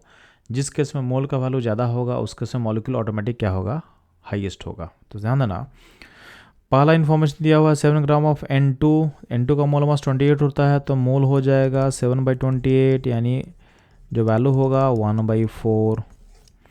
सेकंड दिया है 2 gram of H2, molar mass H2 का होता है 2 ग्राम, यानी इसका मोल हो जाएगा 2/2, यानी हो जाएगा 1 मोल। थर्ड ऑप्शन जो दिया हुआ 16 ग्राम ऑफ NO2 का मोलर मास होता है 46, यानी यहाँ जो मोल होगा 16/46 होगा। थर्ड ऑप्शन में O2 दिया 16 ग्राम, यानी इसका मोल हो जाएगा 16/32, यानी मोल हो जाएगा इसका हाफ। तो हाफ 16/46 1 मोल एंड 1/4 में आपको सबसे बड़ा नंबर कौन सा दिख रहा है, तो सबसे बड़ा नंबर होगा 1 मोल। तो इस केस में मोल का वैल्यू हाईएस्ट है, तो इस केस में मॉलिक्यूलर नंबर भी क्या होगा, हाईएस्ट होगा, यानी ऑप्शन बी हमारा करेक्ट आंसर होगा। ये था इस क्वेश्चन का एनालिसिस एंड सॉल्यूशन। मूव करता हूँ हम लोग नेक्स्ट क्वेश्चन पे। इस क्वेश्चन में आपके सामने एक सिलिंड्रिकल वायरस पार्टिकल का स्पेसिफिक वॉल्यूम दिया हुआ है, और उस वायरस जो है उसका जो शेप है, तो चूँकि शेप सिलिंड्रिकल शेप का होगा, तो इस सिलिंड्रिकल शेप का जो रेडियस होगा वो बताया हुआ 7 एंगस्ट्रॉम, और लेंथ जो है यानी जो आपका हाइट है वो बताया हुआ है 10 एंगस्ट्रॉम। आपसे बोला गया है इस वायरस का मोलर मास क्या होगा, मोलर मास क्या होगा, और आपके पास एवोगाड्रो नंबर का वैल्यू दिया हुआ है 6.02 × 10⁻23। तो ध्यान देना, सबसे पहले हम लोग क्या करेंगे, आपके एक वायरस पार्टिकल का वॉल्यूम पता करेंगे। तो volume of one virus particle, तो वन वायरस का वॉल्यूम क्या होगा, तो चूंकि आपका सिलिंड्रिकल शेप है तो ये फॉर्मूला अप्लाई करेंगे πr²h। चूँकि आपका जो स्पेसिफिक वॉल्यूम दिया हुआ है सेंटीमीटर पर ग्राम में, सेंटीमीटर क्यूब पर ग्राम में, तो इसके कारण हम लोग क्या करेंगे, वॉल्यूम को निकालेंगे सेंटीमीटर क्यूब में। तो आपका पाई का वैल्यू होगा 22/7 हो जाएगा। रेडियस एंगस्ट्रॉम में है तो उसको चेंज कर दो सेंटीमीटर में, इसका स्क्वायर कर लो, और जो लेंथ यानी जो हाइट है उसको भी चेंज कर लो आप सेंटीमीटर में। ठीक, तो आप जब सॉल्व करोगे तो 22 × 7 नीचे भी एक 7 रहेगा, और यहाँ पे 10⁻16 हो चुका होगा, और ये 10 यहाँ से इसमें कैंसिल करेगा तो यहाँ पे 10⁻7 हो जाएगा। तो अल्टीमेटली ये इसे कैंसिल करेगा, और 22 × 7 कितना हो जाएगा, तो हो जाएगा 154, और ये सारा पावर को आप ऐड कर लो तो हो जाएगा 10⁻23 सेंटीमीटर क्यूब। ये हो गया आपका वॉल्यूम एक वायरस पार्टिकल का। तो हम लोग एक वायरस का वॉल्यूम निकाल लिए। अब चलते हैं हम लोग एक वायरस पार्टिकल का मास पता करते हैं। तो मास पता करने का सिंपल तरीका है, तो मास ऑफ वन वायरस, तो सिंपली आप क्या करोगे, जो वॉल्यूम हम निकाले हैं उसको डिवाइड कर देंगे स्पेसिफिक वॉल्यूम से। तो वॉल्यूम का जो वैल्यू है वो कितना आ चुका था बच्चों लोग, तो आ चुका था 154 × 10⁻23। अब इसको डिवाइड कैसे कर देंगे, तो स्पेसिफिक वॉल्यूम का वैल्यू था 6.02 × 10⁻², और ये वैल्यू किस में आ जाएगा, ग्राम में आ जाएगा। अब मेरे को निकालना क्या है, मॉलिक्यूलर वेट। तो मॉलिक्यूलर वेट कैसे निकलेगा बच्चों लोग, तो बहुत सिंपल है, जो आप मास ऑफ वन वायरस निकालो उसको मल्टीप्लाई कर दोगे एवोगाड्रो नंबर से। तो आपको सिंपली क्या करना है, 154/6.02 × 10⁻23 डिवाइडेड बाई 10⁻2 है, इसको मल्टीप्लाई करोगे Na से। अब इसमें Na का वैल्यू पुट कर दो, तो 154 6.02 10⁻23 यहाँ पे है, और 10⁻2 यहाँ पे दिया हुआ है, यहाँ पे Na का वैल्यू पुट कर दो। तो अब ध्यान देंगे, ये डाटा यहाँ कैंसिल कर लेगा, ये डाटा इससे कैंसिल कर लेगा, तो अल्टीमेटली क्या होगा, 154 × 10⁻2 हो जाएगा, ये ग्राम में हो जाएगा। ठीक, इसको केजी में चेंज करने क्या करेंगे आप, 1000 से डिवाइड कर देना, तो ये हो जाएगा, तो ये हो जाएगा आपके पास केजी में कितना हो जाएगा बच्चों लोग, तो केजी में हो जाएगा 15.4 kg पर मोल। ठीक, तो अब आप देखोगे आपका जो आंसर है किससे मैच करेगा, तो आपका जो आंसर है वो मैच करेगा हमारे ऑप्शन ए के साथ। तो इस क्वेश्चन का जो करेक्ट आंसर होगा ये होगा ऑप्शन ए। तो ये था इस क्वेश्चन का एनालिसिस। इस क्वेश्चन में हम लोग अप्रोक्सीमेशन कैसे करना वो भी सीखे, प्लस आपको ये भी समझ में आया कि जो कैलकुलेशन का स्टेप हम हमेशा लास्ट में किए। देखो आप कहीं भी स्टेप में हम कहीं भी कैलकुलेशन करने की कोशिश नहीं की, हम सारा कैलकुलेशन लास्ट में किए। इससे फ़ायदा क्या हुआ कि बहुत सा डाटा एक साथ आप कैंसिल आउट हो गया, तो आपको इफर्ट नहीं मारना पड़ा। अगर आप हर स्टेप में कैलकुलेशन करते जाओगे तो हुआ क्या, आपका टाइम बहुत कंज्यूम होगा। तो इस तरह के अप्रोच को आपको फॉलो करना है। तो मिलते हैं बच्चे लोग नेक्स्ट क्वेश्चन पे। इस क्वेश्चन में अमोनिया का वेट दिया हुआ है 4.25 ग्राम, और बोला गया है इस वेट में कितना नंबर ऑफ एटम होगा को पता करना है। तो सिंपली क्या, अगर पहले आप अमोनिया का मोल निकाल ले, मोल कैसे निकलेगा, तो गिवन वेट को डिवाइड करोगे आप अमोनिया के मोलर मास से, जो कि होता है 17, तो मोल निकल के आ जाएगा 1/4 मोल। आपको पता है कि एक अमोनिया में 4 एटम होता है, तो अमोनिया का नंबर अगर 1 मोल होगा तो एटम का नंबर भी कितना होगा, 4 मोल होगा। ठीक है, और अमोनिया का नंबर यानी सिंपली क्या है, जितना अमोनिया का मोल होगा उसको 4 से मल्टीप्लाई करोगे। तो अगर अमोनिया का मोल क्वेश्चन में कितना निकला था, 1/4 मोल, तो 1/4 मोल में एटम कितना होगा, तो उसको 4 से मल्टीप्लाई कर लो, तो 4 इंटू 1/4 मोल यानी कितना हो जाएगा नेट, ये हो जाएगा 1 मोल। अब 1 मोल को आप चेंज करो नंबर में, तो सिंपली क्या करोगे, एवोगाड्रो नंबर से मल्टीप्लाई कर दो, तो यानी 1 इंटू Na, तो इसका वैल्यू हो जाएगा 6.022 इंटू 10⁻23। तो हमारा जो आंसर है ऑप्शन डी के साथ मैच करेगा। तो इस क्वेश्चन का करेक्ट आंसर होगा ऑप्शन डी। ये था इस क्वेश्चन का एनालिसिस एंड सॉल्यूशन। मूव करता हूँ लोग नेक्स्ट क्वेश्चन पे। इस क्वेश्चन में इन्फॉर्मेशन दिया हुआ है कि हीमोग्लोबिन में आयरन होता है, उसका परसेंटेज 0.334% होता है बाय वेट, और आपको बोला हुआ है कि हीमोग्लोबिन का मोलर मास होता है 67200 ग्राम। तो आपसे बोला गया है निकालने के लिए the number of iron atom present in 1 mole of molecule of haemoglobin. तो सिंपली क्या करोगे आप, पहले क्या करो, वेट ऑफ आयरन पता करो इन हीमोग्लोबिन। तो कैसे पता करेंगे, तो उसके मोलर मास में आप इस परसेंटेज से मल्टीप्लाई करके निकालो, तो 67200 का 0.334% यानी इतना ग्राम निकलेगा, तो ये निकलेगा 224.5 ग्राम, यानी इतना ग्राम आपका आयरन का वेट होगा 1 मोल ऑफ हीमोग्लोबिन में। तो अब इसको चेंज करना है नंबर में, तो सिंपली क्या करोगे, आपके आयरन के मोलर मास से डिवाइड कर दो, तो 224.45 को डिवाइड करोगे आप जब 56 से, तो नियरेस्ट आ जाएगा 4 पॉइंट समथिंग, यानी अल्टीमेटली आपका जो आयरन पार्टिकल का नंबर होगा पर मॉलिक्यूल या पर मोले होगा 4। तो आपका जो करेक्ट आंसर होगा ऑप्शन ए, यानी हीमोग्लोबिन के एक मॉलिक्यूल में 4 एटम होगा। अब ध्यान देंगे, इस क्वेश्चन को सॉल्व करने का एक और तरीका हो सकता है। अगर आपको बायोलॉजी पढ़े हो अच्छे से, तो आपको पता है कि हीमोग्लोबिन के एक मॉलिक्यूल में 4 पोरफायरिन रिंग्स होते हैं और हर रिंग के अंदर एक आयरन एटम होता है। यानी आपको अगर आप बायोलॉजी ढंग से पढ़े हो तो आपको पता होना चाहिए कि पर मॉलिक्यूल ऑफ हीमोग्लोबिन आपका 4 आयरन का एटम होता है। उस इन्फॉर्मेशन का यूज भी करोगे तो आप आंसर ए को टिक कर सकते हो। तो ये था इस क्वेश्चन का एनालिसिस एंड सॉल्यूशन। मूव करता हूँ लोग नेक्स्ट क्वेश्चन पे।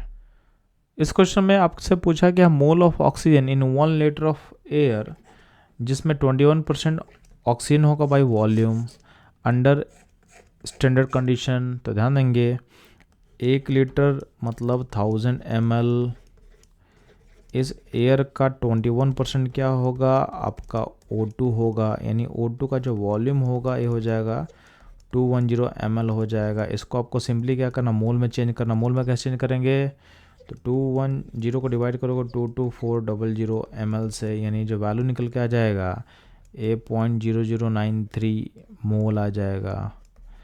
यानी ऑप्शन जो ए होगा, ये होगा हमारा करेक्ट आंसर। तो ये था इस क्वेश्चन का सॉल्यूशन एनालिसिस। मूव करता हूँ लोग नेक्स्ट क्वेश्चन पे।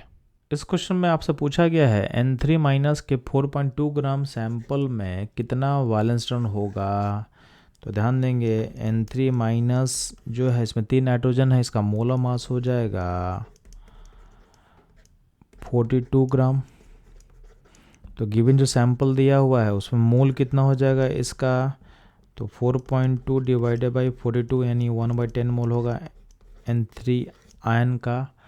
अब N3 आयन में नाइट्रोजन है, नाइट्रोजन का जो आउटर मोस्ट इलेक्ट्रॉन होता है कितना होता है 2n5, तो 5 होता है इसका वैलेंस इलेक्ट्रॉन। तो यहाँ पे 3 नाइट्रोजन है, तो 3 नाइट्रोजन में जो वैलेंस इलेक्ट्रॉन होगा ये क्या होगा 15, और चूँकि इसमें एक नेगेटिव है तो नेगेटिव 1 है तो उसमें एक एक्स्ट्रा ऐड कर दो, तो इसका टोटल वैलेंस इलेक्ट्रॉन कितना होगा 16 होगा एक पार्टिकल में। तो 1/10 मोल में कितना होगा, तो सिंपली क्या करोगे 1/10 इंटू 16 मल्टीप्लाई कर लो, ये हो जाएगा 1.6 मोल इलेक्ट्रॉन होगा। इसको नंबर में आपको चेंज करना हो तो क्या होगा, सिंपली आप इसको एवोगाड्रो नंबर से मल्टीप्लाई कर देना, तो आपका आंसर हो जाएगा 1.6 Na। तो आपका जो आंसर सी होगा हमारे सॉल्यूशन से मैच करेगा। ये था इस क्वेश्चन का सॉल्यूशन एनालिसिस। मूव करता हूँ लोग नेक्स्ट क्वेश्चन पे। बच्चों लोग इस क्वेश्चन बोला गया है number of gram molecule of O2 पता करना है 6.02 × 10⁻24 CO मॉलिक्यूल में। तो ध्यान देना पहले से इन्फॉर्मेशन चेंज करो मोल में। तो मोल में चेंज कैसे करेंगे, तो सिंपली इसको डिवाइड करोगे एवोगाड्रो नंबर से, तो ये मोल हो जाएगा 10। तो 10 मोल CO में आपका 10 मोल होगा ओ एटम, 10 मोल होगा ओ एटम। बट आपको निकालना है ग्राम मॉलिक्यूल, मतलब आपको निकालना है mole of molecule. Mole of molecule पता करना है, किसका पता करना है? O2 का। तो 10 मोल ओ एटम में O2 कितना होगा? तो O2 होगा 5 मोल, यानी O2 का जो मॉलिक्यूल का नंबर होगा 5 मोल। तो इसका जो आंसर होगा 5 ग्राम मॉलिक्यूल। जो ग्राम मॉलिक्यूल होता है उसको मोल हम बोलते हैं, तो मोल को आप बोल सकते हो ग्राम मॉलिक्यूल। तो इसका आंसर होगा 5 gram molecules of O2 in this amount of CO। तो आपका आंसर जो होगा B होगा करेक्ट। ये था इस क्वेश्चन का सॉल्यूशन एनालिसिस। मूव करता हूँ लोग नेक्स्ट क्वेश्चन पे।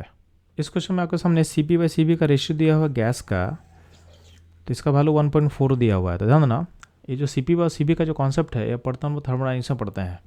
तो CP/CV का जो रेशियो होता है उसको बोला गया है गामा, और गामा का वैल्यू इसमें 1.4 आ रहा है। इसका मतलब जो ये बताता है आपको गैस के टाइप पे, यानी गैस के एटोमिसिटी पे कमेंट करता है। तो 1.4 का मतलब है कि गैस आपका क्या है? डायटोमिक है। यानी जो इस केस में जो गैस का टाइप होगा ये होगा A2 टाइप का। बात समझ में आया? अब क्या है क्वेश्चन में, तो आपको बोला गया है कि आपका 1.2 लीटर ऑफ गैस यानी A2 टाइप का गैस में आपका कितना एटम होगा। तो ध्यान देना, पहले A2 का मोल निकालते हैं। तो मोल कितना निकलेगा A2 का? तो मोल निकलेगा 11.2 डिवाइडेड बाई 22.4, यानी मोल का वैल्यू कितना हो जाएगा? Half mole. अब हाफ मोल A2 में कितना एटम होगा? तो ट्वाइस होगा। तो मोल ऑफ एटम कितना होगा? तो मोल ऑफ एटम डबल हो जाएगा, तो 2 इंटू हाफ, यानी कितना हो गया? 1 मोल। अब 1 मोल को नंबर में चेंज करो तो उसको Na से मल्टीप्लाई कर दोगे तो वैल्यू कितना होगा? इक्वल टू हो जाएगा अवोगाड्रो नंबर। ठीक है, तो नंबर मतलब क्या होगा? 1 इंटू Na कर देंगे, यानी सिंपली आपको Na का वैल्यू बताना है इस क्वेश्चन में। तो इसका वैल्यू कितना होगा? 6.02 इंटू 10⁻23। ऑप्शन ए क्या होगा? इसका करेक्ट आंसर होगा। तो ये था इस क्वेश्चन का एनालिसिस। मूव करता हूँ नेक्स्ट क्वेश्चन पे। इस क्वेश्चन में 4.4 ग्राम ऑफ CO2 लिया हुआ और बोला गया इसमें कितना O का एटम होगा। तो ध्यान देंगे, पहले चेंज करो इसको मोल में। तो मोल ऑफ CO2 होगा 4.4 डिवाइडेड बाई 44, उसका मोलर मास तो हो जाएगा 1/10 मोल। तो 1/10 मोल ऑफ CO2 में O का एटम कितना होगा? तो O एटम हो जाएगा, एक CO2 में 2 है तो जितना ही मोल होगा CO2 का उसको 2 से मल्टीप्लाई कर लो। तो O एटम का जो मोल होगा ये होगा 2 इंटू 1/10 मोल, यानी हो जाएगा 1/5 मोल आपका हो जाएगा O। तो हमको मिल गया O एटम का मोल। अब इसको आपको नंबर में चेंज करना तो सिंपली क्या होगा? नंबर होगा तो मोल इंटू Na कर लेंगे ना। तो मोल हो गया 1/5, Na हो गया 6.022 इंटू 10⁻23। तो आपका जो वैल्यू मैच करेगा ये हो जाएगा, नियरेस्ट हो जाएगा 1.2 इंटू 10⁻23, यानी ये वैल्यू जो निकाले हो तो इससे मैच करेगा। तो ऑप्शन ए से हमारा सॉल्यूशन मैच करेगा। तो ये था इस क्वेश्चन का सॉल्यूशन एनालिसिस। मूव करता हूँ नेक्स्ट क्वेश्चन पे। इस क्वेश्चन में आपके सामने 1 सेंटीमीटर क्यूब ऑफ N2O लिया हुआ NTP पे और बोला है कौन सा ऑप्शन करेक्ट होगा। तो सिंपली इस ऑप्शन को टिक करने के लिए आपको एटम का नंबर पता करना है, मॉलिक्यूल का नंबर पता करना है और इसमें इलेक्ट्रॉन का नंबर पता करना है, तो आप ऑप्शन को टिक कर पाओगे। तो ध्यान देना, पहले इस इन्फॉर्मेशन को चेंज करते हैं मोल में। तो 1 सेंटीमीटर क्यूब का मतलब होता है 1 ml। चूँकि N2O गैस है तो STP पे इसका हम पहले मोल निकालेंगे। मोल के लिए सिंपली क्या करते हैं, गैस को वॉल्यूम को डिवाइड करेंगे 22400 ml से, तो इसमें मोल पता चल जाएगा। तो मोल कितना पता चलेगा बच्चों लोग? तो 1/22400 इतना मोल हो जाएगा किसका? N2O का। ठीक, अब N2O का नंबर निकाल लेते हैं। तो नंबर कैसे निकलेगा बच्चों लोग? तो सिंपली होगा इस मोल को मल्टीप्लाई कर लेंगे इंटू Na से, यानी अवोगाड्रो नंबर से। तो मेरे को नंबर ऑफ मॉलिक्यूल मिल गया। अब मेरे को एटम पता करना है। तो अब ध्यान देना, N2O के एक पार्टिकल में कितना एटम होता है? 3 एटम होता है। तो जितना पार्टिकल N2O का हो उसको 3 से मल्टीप्लाई कर से एटम का नंबर मिलेगा। तो इसमें एटम का नंबर जो होगा तो ये हो जाएगा 3 इंटू Na और डिवाइडेड बाई 22400। अब इसको आपको सॉल्व करना है। तो सॉल्व करेंगे इसको हम लोग, तो 3 22400 Na का वैल्यू पुट कर लो तो 6.02 इंटू 10⁻23 ऐसा ले सकते हैं हम लोग। तो आप क्या करोगे, इसको मल्टीप्लाई तो ये ऑलमोस्ट 18 आ जाएगा। तो ये हो जाएगा 18 × 10⁻23 22400। यहाँ से एक जीरो हटाओ या फिर यहाँ से आप 2 जीरो हटा दो, तो यहाँ पे 23 को जो पावर 21 कर सकते हो। तो 18/224 × 10⁻21 होगा। अब ये जो 18 है उसको लिख सकते हो 1.8, तो वैल्यू हो जाएगा 1.8 × 10⁻22 हो जाएगा, और डिवाइडेड बाई क्या होगा 224 होगा। यानी हमारा जो ये जो प्रोसेस सॉल्यूशन यहाँ जो वैल्यू निकालें ये आपके ऑप्शन ए से मैच कर जा रहा है, यानी ऑप्शन ए जो होगा करेक्ट होगा। एक और हम बी चेक कर लेते हैं। तो बी में सिंपली दिया मॉलिक्यूल का नंबर, तो मॉलिक्यूल का नंबर जो होगा देखोगे तो ये मॉलिक्यूल नंबर ऑलरेडी हम निकाल चुके हैं। तो ये वैल्यू जो है देखोगे तो ये जो वैल्यू ऊपर का जो वैल्यू है ऑलरेडी क्या है Na है, तो ये हमारे इस वैल्यू से मैच कर जो हम निकाल चुके ऑलरेडी, यानी ऑप्शन बी भी क्या होगा सही होगा। ऑप्शन सी का बात करते हैं। तो सी में बोला गया इसमें कितना इलेक्ट्रॉन्स होगा, तो ध्यान देना N2O में आपको पता है कि N का 2 एटम होगा और O का 1 एटम होगा। तो O में इलेक्ट्रॉन कितना होता है 8, और N में कितना होता है, तो N में होता है 1 में 7, तो 2 में क्या होगा 2 में होगा 14, यानी आपका टोटल इलेक्ट्रॉन कितना हो जाएगा। तो 14 + 8 का वैल्यू कितना होगा 22। तो N2 के एक मॉलिक्यूल में टोटल इलेक्ट्रॉन 22 होगा। तो सिंपली क्या करेंगे, जितना आपके पास मॉलिक्यूल का नंबर है उसको 20 से मल्टीप्लाई कर लो तो आपका इलेक्ट्रॉन मिल जाएगा।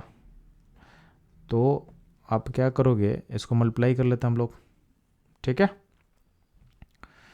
तो आपके पास 1/22400 यहाँ पे है, इनटू यहाँ पे क्या है Na का वैल्यू पुट कर लो 6.22 × 10⁻23। अब इसको आप मल्टीप्लाई किससे करोगे, मल्टीप्लाई करोगे आप इसको मल्टीप्लाई कर लोगे किससे 22 से। अब इसको सॉल्व करते हैं हम लोग। तो सॉल्व जो करोगे तो यहाँ से 2 जीरो कैंसिल करके पावर को चेंज कर लो, पावर कितना आ जाएगा 21 आ जाएगा, और 6 × 22 को आप मल्टीप्लाई करो, ठीक। तो ये ऑलमोस्ट हो जाएगा 132 के आसपास। तो 132 × 10⁻21 डिवाइडेड बाई 224। तो आप इस यहाँ पे डेसिमल को यहाँ पे खींच लो, तो यह आ जाएगा 1.32224 × 10⁻21। तो ये जो हमारा जो वैल्यू निकला है ऑप्शन सी से मैच करेगा, यानी सी भी करेक्ट होगा। यानी इस क्वेश्चन में ऑप्शन ए भी करेक्ट है, बी भी करेक्ट है, सी भी करेक्ट है, यानी इसका जो करेक्ट आंसर होगा ऑल ऑफ द एबव होगा, यानी डी ऑप्शन इस क्वेश्चन का करेक्ट आंसर होगा। तो ये था इस क्वेश्चन का सॉल्यूशन एनालिसिस। मूव करता हम लोग नेक्स्ट क्वेश्चन पे। इस क्वेश्चन में एक ऑर्गेनिक कंपाउंड है जिसमें कार्बन एंड हाइड्रोजन है, और बोला गया है इस ऑर्गेनिक कंपाउंड में जो कार्बन का वेट परसेंट है 78% लिया हुआ है, और रिमेनिंग जो वेट परसेंट होगा वो हाइड्रोजन का। और आपसे पूछा गया है इसका एम्पिरिकल फॉर्मूला क्या होगा। तो ध्यान देना, आप एज्यूम करो आपका जो सैंपल है जो C और H से बना हुआ है उसका वेट को आप 100 ग्राम मान लो, उसमें से कार्बन का वेट कितना होगा 78 और H का वेट कितना होगा 22 ग्राम। तो अब इस जो वेट का सैंपल आपके पास उसको कन्वर्ट करो मोल में, तो कार्बन का मोल कितना हो जाएगा, चलो ये हो जाएगा आपका 78/12, और H का मोल कितना हो जाएगा, H का मोल हो जाएगा 22/1। अब क्या करना है, सिंपली इनका मोलर रेशियो निकाल लो। तो मोलर रेशियो जब निकालते हैं तो 78/12 का जो वैल्यू आता है हो जाएगा 6.5, ठीक है, और यहाँ हो जाएगा ये हो जाएगा 22। तो CH का जब आप रेशियो निकालोगे ना तो C 6.5 है, H का वैल्यू 22 है, तो इसका सिंपलेस्ट रेशियो जो आएगा तो इसको 1/3.3 के लमसम में आ रहा है। तो आप देखोगे C का नंबर अगर 1 होगा तो H का नंबर जो है 3.3 होना चाहिए। तो ऐसा कोई ऑप्शन अपने पास नहीं अवेलेबल है, तो इसका जो एग्जैक्ट आंसर होगा कहीं से मैच नहीं करेगा। तो हम लोग चलते हैं नियरेस्ट आंसर क्या हो सकता है। तो नियरेस्ट आंसर जो होगा तो H के वैल्यू को 3.3 को आप नियरेस्ट 3 मान सकते हो, तो उस केस में इसका जो आंसर मैच करेगा हमारा ऑप्शन डी के साथ, यानी CH3। तो इसमें हमको अप्रोक्सीमेशन लेना पड़ेगा, नहीं तो क्वेश्चन सॉल्व ही नहीं होगा, कोई भी ऑप्शन हमारा इसमें मैच नहीं करेगा। तो ये था इस क्वेश्चन का एनालिसिस एंड सॉल्यूशन। मूव करते हैं हम लोग नेक्स्ट क्वेश्चन पे। इस क्वेश्चन में आपके सामने एक ऑर्गेनिक कंपाउंड लिया हुआ है जिसमें CHNO है, और आपको C का परसेंटेज दिया हुआ है वेट बाय वेट 38.7% है, H का वेट परसेंट दिया हुआ है 9.67% है, और रिमेनिंग जो होगा वो होगा आप पे ऑक्सीजन का। तो इसमें से क्या करेंगे हम लोग 100 से माइनस कर लेंगे अगर कार्बन के परसेंटेज को एंड हाइड्रोजन के परसेंटेज को, तो हमको मिल जाएगा परसेंटेज O का, तो ये वैल्यू कितना निकलेगा, तो ये हो जाएगा 51.62 आ जाएगा, यानी परसेंट ओ कितना है 51.62% है। अब क्या करेंगे, हम लोग सैंपल को अगर 100 ग्राम मानते हैं तो सैंपल का जो है उसको अगर हम 100 ग्राम एज्यूम करते हैं तो इस 100 ग्राम में अगर हम बात करते हैं सी का, एच का एंड ओ का कितना ग्राम होगा, तो चूँकि आपको परसेंटेज वेट दिया हुआ था तो 100 ग्राम के सैंपल में जो परसेंटेज होगा उसी को आप वेट मान सकते हो। तो आपका सी का जो वेट होगा वो हो जाएगा 38.71, एच का वेट हो जाएगा 9.67 और आपका जो है ओ का परसेंट हो जाएगा यानी वेट हो जाएगा 51.62। तो ये वेट हो गया इन ग्राम। कब, जब सैंपल का वेट है 100 ग्राम, उस केस में सारे एलिमेंट का ग्राम में आप वेट निकाल सकते हो 100 ग्राम के सैंपल में, चूँकि आपको परसेंटेज पता था। अब इसको आप मोल में कन्वर्ट करो, तो मोल में कन्वर्ट कैसे करेंगे, तो इंडिविजुअल जो वेट है उसको डिवाइड करोगे उनको उसके मोलर मास से। तो सी का जो मोल होगा इस सैंपल ऑफ 100 ग्राम में ये हो जाएगा दिस बाई 12, एच का जो हो जाएगा ये हो जाएगा 9.67 डिवाइडेड बाई 1 और ओ का हो जाएगा 51.62 डिवाइडेड बाई 16। अभी जो मोल का वैल्यू निकलेगा इसका निकलेगा 3.22 के अराउंड, ये वैल्यू हो जाएगा 9.67 और ये हो जाएगा 3.22 के आसपास। अब इस रेशियो को आपको कन्वर्ट करना है सिंपलेस्ट रेशियो में, तो क्या करेंगे, इसमें से जो सबसे छोटा वैल्यू है 3.22 उसे सारे को डिवाइड कर लो। तो डिवाइड जब करोगे सारे को आपस में तो A1 हो जाएगा, A भी 1 हो जाएगा और ये नियरेस्ट ऑलमोस्ट 3 हो जाएगा। तो आपका जो सिंपलेस्ट रेशियो निकला उसमें सी का 1 होगा, एच का 3 होगा, ओ का 1 होगा। तो इसका मतलब है जो आपका एम्पिरिकल फार्मूला बनेगा ये हो जाएगा CH3O और ये हमारा जो आंसर है ऑप्शन सी से मैच करेगा। तो इस क्वेश्चन का जो करेक्ट आंसर होगा ये होगा ऑप्शन सी। तो ये था इस क्वेश्चन का एनालिसिस एंड सॉल्यूशन। मूव करता हम लोग नेक्स्ट क्वेश्चन पे।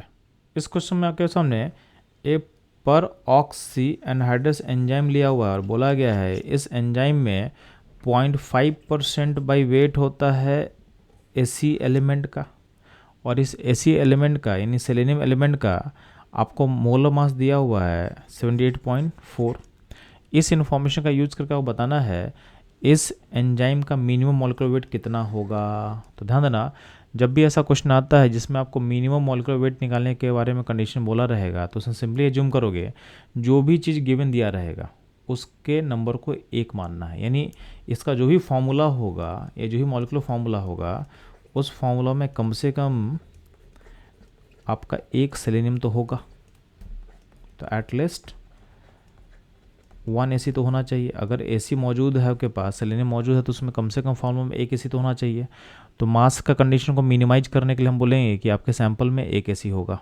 ठीक है, तो इसका मतलब आपका जो फार्मूला रहेगा उसमें 1 सेलेनियम होगा। यानी अगर हम बात करते हैं उसके मोलर मास में यानी 1 मोल के मास में तो 1 मोल सेलेनियम होगा। अगर एक फार्मूला में 1 सेलेनियम है तो 1 मोल फार्मूला में 1 मोल सेलेनियम होगा। तो अगर हम मॉलिक्यूलर मास को हम m मान लें तो उसका में 1 मोल सेलेनियम होगा। तो मॉलिक्यूलर मास का 0.5% जो है सेलेनियम है, तो 0.5% सेलेनियम है और ये जो वेट होगा इक्वल टू होगा मोलर मास ऑफ सेलेनियम। ठीक है, जो कि क्वेश्चन में दिया हुआ है, कितना दिया हुआ चलो, तो क्वेश्चन में दिया हुआ है 78.4। तो मोलर मास निकालेंगे हम लोग तो क्या हो जाएगा ये 78.4 इंटू 100 डिवाइडेड बाई 0.5। अब 0.5 है, इसको आप लिख सकते हो तो ऊपर ये 2 का मल्टीपल में आ जाएगा। अब यहाँ 2 से मल्टीप्लाई तो क्या होगा, यहाँ 8 होगा, यहाँ 6 होगा, यहाँ पे 15 हो जाएगा और डेसिमल यहाँ आएगा। अब आप ऑप्शन देखो कि ऑप्शन में किस फॉर्म में एक्सप्रेस किया हो, तो ऑप्शन में 10 का पावर के फॉर्म में एक्सप्रेस किया हुआ है। तो डेसिमल को जब आप यहाँ से यहाँ खिसकाओगे, यहाँ से यहाँ खिसकाओगे तो यहाँ पे extra 10 to power 2 extra add होगा, यानी बेसिकली आपका ये वैल्यू चेंज हो जाएगा 1.568 इंटू 10 टू पावर 4। यानी आपका जो पर ऑक्सीडेज एनहाइड्रस एंजाइम है उसका मिनिमम जो मॉलिक्यूलर मास होगा ये होगा 1.568 इंटू 10 पावर 4, यानी ऑप्शन ए इसका करेक्ट आंसर होगा। ए था इस क्वेश्चन का सॉल्यूशन एनालिसिस। मूव करते हैं हम लोग नेक्स्ट क्वेश्चन पे। इस क्वेश्चन में आपके सामने कुछ फर्टिलाइजर का लिस्ट लिया और बोला है कि इस फर्टिलाइजर में आपका नाइट्रोजन कंटेंट सबसे हाईएस्ट होगा। तो सिंपली सबको आपको पहले फॉर्मूला लिखना पड़ेगा। तो ammonium sulphate, urea, NH2CO, NH2, calcium cyanamide होता है CaCN2, एंड अमोनियम नाइट्रेट होता है NH4NO3। तो सिंपली अगर नाइट्रोजन का परसेंटेज ज़्यादा पता करना है तो ध्यान देना, आप देखोगे कि बाकी सैंपल के टोटल मास में से नाइट्रोजन कितना कंट्रीब्यूट कर रहा है। तो आप ध्यान देंगे, आप इन सबको जब एनालाइज करोगे तो आपको सिंपल दिखेगा कि यूरिया में बाकी एलिमेंट का अमाउंट मिनिमम है। जैसे इसमें यूरिया में देखोगे तो यूरिया में एक्स्ट्रा एलिमेंट क्या क्या है, H है। तो H का मास चूँकि बहुत छोटा होता है तो उसको अभी के लिए आप मत सोचो। इसमें C और O है, तो C और O का मास को अगर देखते हो तो C और O का मास कितना होगा, C का मास 12 होगा, O का मास कितना होगा 16 होगा, और H जो है H का मास को ऐड कर लो तो 4। तो इसमें क्या होगा, ये सब मिला के 32 होगा, बाकी एलिमेंट मिला के 32 होगा, और N है 2 तो उसका मास कितना 28 होगा। तो ऑलमोस्ट देखोगे ऑलमोस्ट आधा अमाउंट नाइट्रोजन मौजूद है, यानी नाइट्रोजन का जो कंटेंट होगा 50% के आसपास होगा। आप डी वाला ऑप्शन में चेक करो तो वहाँ पे 3 ऑक्सीजन हो गया, तो 3 ऑक्सीजन का कितना होगा 48, और 4 हाइड्रोजन, यानी ये हो जाएगा 52, और N का कितना 28 है। तो इसमें देखो कि N का जो कंटेंट है वो यूरिया से तो कम है, क्योंकि यहाँ पे बाकी एलिमेंट का मास ज़्यादा हो गया, तो N का कंटेंट क्या होगा ऑटोमेटिक क्या होगा, कम हो जाएगा। सिमिलरली बात करते हो कैल्शियम साइनामाइड, तो उसमें कैल्शियम का वेट कितना हो जाता है 40, ठीक है। कार्बन का कितना हो जाएगा 12, ठीक, और उसमें भी N का अमाउंट कितना 28 है। तो यहाँ भी आप देखोगे तो N का 28 के लिए आपका बाकी का एलिमेंट का मास का अमाउंट क्या ज़्यादा हो चुका है। तो आप देखोगे इन तीनों में तो यूरिया का अमाउंट आपको हाईएस्ट दिखेगा। अब एक बार चेक कर लेते हैं हम लोग अमोनियम सल्फेट भी, तो अमोनियम सल्फेट में भी नाइट्रोजन कितना 2 है, तो वहाँ भी 28 होगा। ये हो गया नाइट्रोजन का अमाउंट। बाकी का अमाउंट जो अदर एलिमेंट मौजूद उसका अमाउंट कितना होगा, तो O का नंबर कितना है 4 है, तो 64 होगा, ठीक है। S के लिए 32 होगा, तो 64 + 32 कितना होगा 96, और H का नंबर आप 8 ऐड कर लो तो कितना होगा 96 + 8 हो जाएगा आपके पास 104। तो 104 में आपका 28 ग्राम है। तो आप यहाँ पे N का कंटेंट और ज़्यादा कम हो चुका है। तो सबसे जो हाईएस्ट कंटेंट आपको दिखेगा किस में दिखेगा, आपके ऑप्शन C में, यूरिया में, ठीक है। तो इस क्वेश्चन का जो करेक्ट आंसर होगा ये होगा ऑप्शन C। अगर आपको इस क्वेश्चन बोला जाता है कि इसमें आपको नाइट्रोजन कंटेंट के अकॉर्डिंग अरेंज करो, तो सबसे हाईएस्ट कंटेंट किस में होगा, C में, ठीक है, C में होगा। C के अलावा आप चेक करोगे तो B और D का सेम रहेगा, और सबसे कम कंटेंट किस में होगा, A में होगा। तो ये था इस क्वेश्चन का सॉल्यूशन एनालिसिस। मूव करते हैं हम लोग नेक्स्ट क्वेश्चन पे। इस क्वेश्चन में बोला गया है कि आपको पता करना है अमाउंट ऑफ CO2 जो प्रोड्यूस होता है by heating 20 gram of 20% pure sample of limestone. तो ध्यान देंगे, आपका लाइमस्टोन का वेट लिया हो 20 ग्राम, बट उसमें से प्योर कंपोनेंट कितना 20% ही है। तो रिएक्शन में हमेशा पार्टिसिपेट करता है प्योर कंपोनेंट। तो पहले हम निकाल लेंगे प्योर कंपोनेंट कितना होगा। तो 20 ग्राम का 20% कितना होगा बच्चों लोग, तो ये होगा आपका 4 ग्राम, यानी इस रिएक्शन में 4 ग्राम पार्टिसिपेट कर रहा है क्या, लाइमस्टोन। अब इस 4 ग्राम में पहले क्या करेंगे, इसको पहले चेंज करेंगे मोल में। तो इसका मोल कितना होगा, तो मोल हो जाएगा 4/100, जो कि मोलर मास होता है किसका, कैल्शियम कार्बोनेट का। तो 4/100 मोल होगा किसका, कैल्शियम कार्बोनेट का। जब इसको हीट करोगे तो आपको पता है कि बैलेंस इक्वेशन में एक कैल्शियम कार्बोनेट से आपका एक CO2 बनेगा। तो यहाँ पे 4/100 अगर है, यहाँ भी अमाउंट बनेगा 4/100। तो मेरे को मोल मिल गया। अब इस मोल को चेंज करना हमको वेट में, तो वेट में कैसे चेंज करेंगे, तो वेट के लिए सिंपल होता है मोल इंटू मोलर मास। तो आपका मोल हो गया 4/100 इंटू मोलर मास कितना होगा 44 CO2 का। तो 44 इंटू 4 का वैल्यू कितना होगा बच्चों लोग, तो 6, ठीक है, 176 हो जाएगा, और डिवाइड बाय कितना होगा 100, तो वैल्यू हो जाएगा 1.76 ग्राम। यानी इस सैंपल को जब हीट करोगे तो उससे CO2 का जो मास प्रोड्यूस होगा 1.76 ग्राम, यानी आपका जो ऑप्शन डी होगा करेक्ट आंसर। ये था इस क्वेश्चन का सॉल्यूशन एनालिसिस। मूव करता हूँ हम लोग नेक्स्ट क्वेश्चन पे। इस क्वेश्चन पूछा गया है कि आपको निकालना है mass of 95% pure calcium carbonate जो रिक्वायर होगा to neutralize 50 ml of 0.5 molar HCl according to given reaction. तो ध्यान देना, आपके पास HCl के साथ बैलेंस इक्वेशन दिया हुआ है प्लस HCl का इन्फॉर्मेशन दिया हुआ है। तो पहले ध्यान देना, HCl का मोल पता कर लेते हैं। तो चूंकि आपका वॉल्यूम ml में है तो बेटर हम लोग अप्रोच करेंगे मिली मोल के थ्रू। तो यहाँ पे इसका मिली मोल निकालेंगे HCl का। तो HCl का जो मिली मोल होगा तो सिंपली आप क्या करोगे, 50 को मल्टीप्लाई करोगे 0.5 से, जो कि निकल के आ जाएगा 25 मिली मोल। तो 25 मिली मोल है HCl का। अब ध्यान देना, बैलेंस इक्वेशन का यूज करते हैं तो अगर इसका 25 होगा तो बैलेंस इक्वेशन में बोला हुआ है कि एक कैल्शियम कार्बोनेट के लिए 2 HCl चाहिए। तो उल्टा सोचो, 2 HCl के लिए एक कैल्शियम कार्बोनेट चाहिए। तो जितना 25 मिलीमोल होगा तो कैल्शियम कार्बोनेट का मिलीमोल कितना निकल आ जाएगा, उसका आधा। तो मिलीमोल ऑफ कैल्शियम कार्बोनेट कितना निकलेगा मेरे को, रेशन को पूरा करने के लिए 25/2 कर देना। 25/2 मिलीमोल आपको चाहिए कैल्शियम कार्बोनेट का रेशन को पूरा करने के लिए। तो इसका वेट कितना चाहिए, तो ध्यान देना वेट कैसे निकलेगा। तो मिलीमोल को पहले मोल में चेंज करेंगे, मोल में चेंज करके क्या करेंगे, 1000 डिवाइड करेंगे। तो 25/2 × 1000 कर लो, तो इतना मोल मिल गया हमको। मोल को वेट में कैसे चेंज करें, तो वेट को मोल को मल्टीप्लाई करेंगे मोल मास से। कैल्शियम कार्बोनेट का मोल मास कितना होता है, ये होता है 100। तो 25/2 नीचे 1000 था, ऊपर मल्टीप्लाई कर दो आप 100 से, तो ये कैंसिल हो गया। ठीक, अब ये कैंसिल हो जाएगा तो नीचे 10 बचेगा। तो यहाँ हो जाएगा 1.25 ग्राम। तो ये सैंपल जो है, ये जो कैल्शियम कार्बोनेट का ये प्योर अमाउंट है जो आपको चाहिए इतना। बट आपका क्वेश्चन में दिया हुआ कि सैंपल जो है उसमें प्योरिटी लेवल 95% है, यानी ये जो हमको चाहिए, मेरे को प्योर अमाउंट चाहिए। तो आपका सैंपल का वेट को W मानोगे तो W का जो 0.95 होगा अमाउंट, यानी 95 जो % होगा वो इक्वल टू 1.25 होना चाहिए। यानी इसको आप ऐसा सोच सकते हो। इनफैक्ट बेसिकली मैं बोलना क्या चाह रहा था, जो सैंपल होगा उसका 95% यानी 95/100 इक्वल टू 1.25। तो 95/100 को आप ले सकते हैं 0.95, तो वही यहाँ पे लिखा हुआ है। अब यहाँ से आप W निकालो, W कैसे निकलेगा, तो 1.25 डिवाइडेड बाई 0.95 कर लो। अब आप देखोगे तो आपका जो आंसर होगा, चूँकि 0.95 1 के बहुत क्लोज है, तो 1 के बहुत क्लोज है तो आपका आंसर जो होगा हल्का सा बस बड़ा होगा, हल्का सा बस बड़ा होगा। ठीक है, तो 1.25 से हल्का सा बस बड़ा कौन सा ऑप्शन दिख रहा है आपको, ऑप्शन बी दिख रहा है। तो इस क्वेश्चन का जो करेक्ट आंसर होगा ये था ऑप्शन बी। तो ये था इस क्वेश्चन का सॉल्यूशन एनालिसिस। मूव करते हैं हम लोग नेक्स्ट क्वेश्चन पे।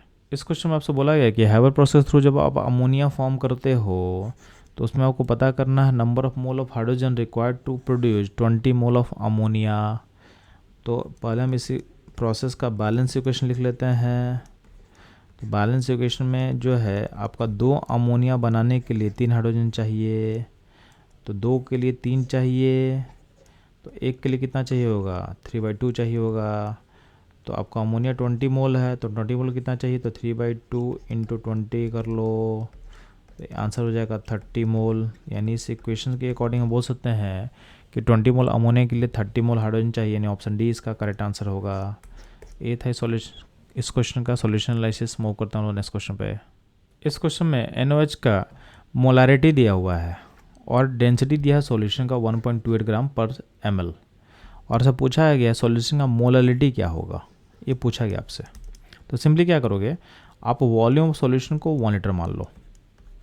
वॉल्यूम सॉल्यूशन क्या हो गया, 1 लीटर मान लो।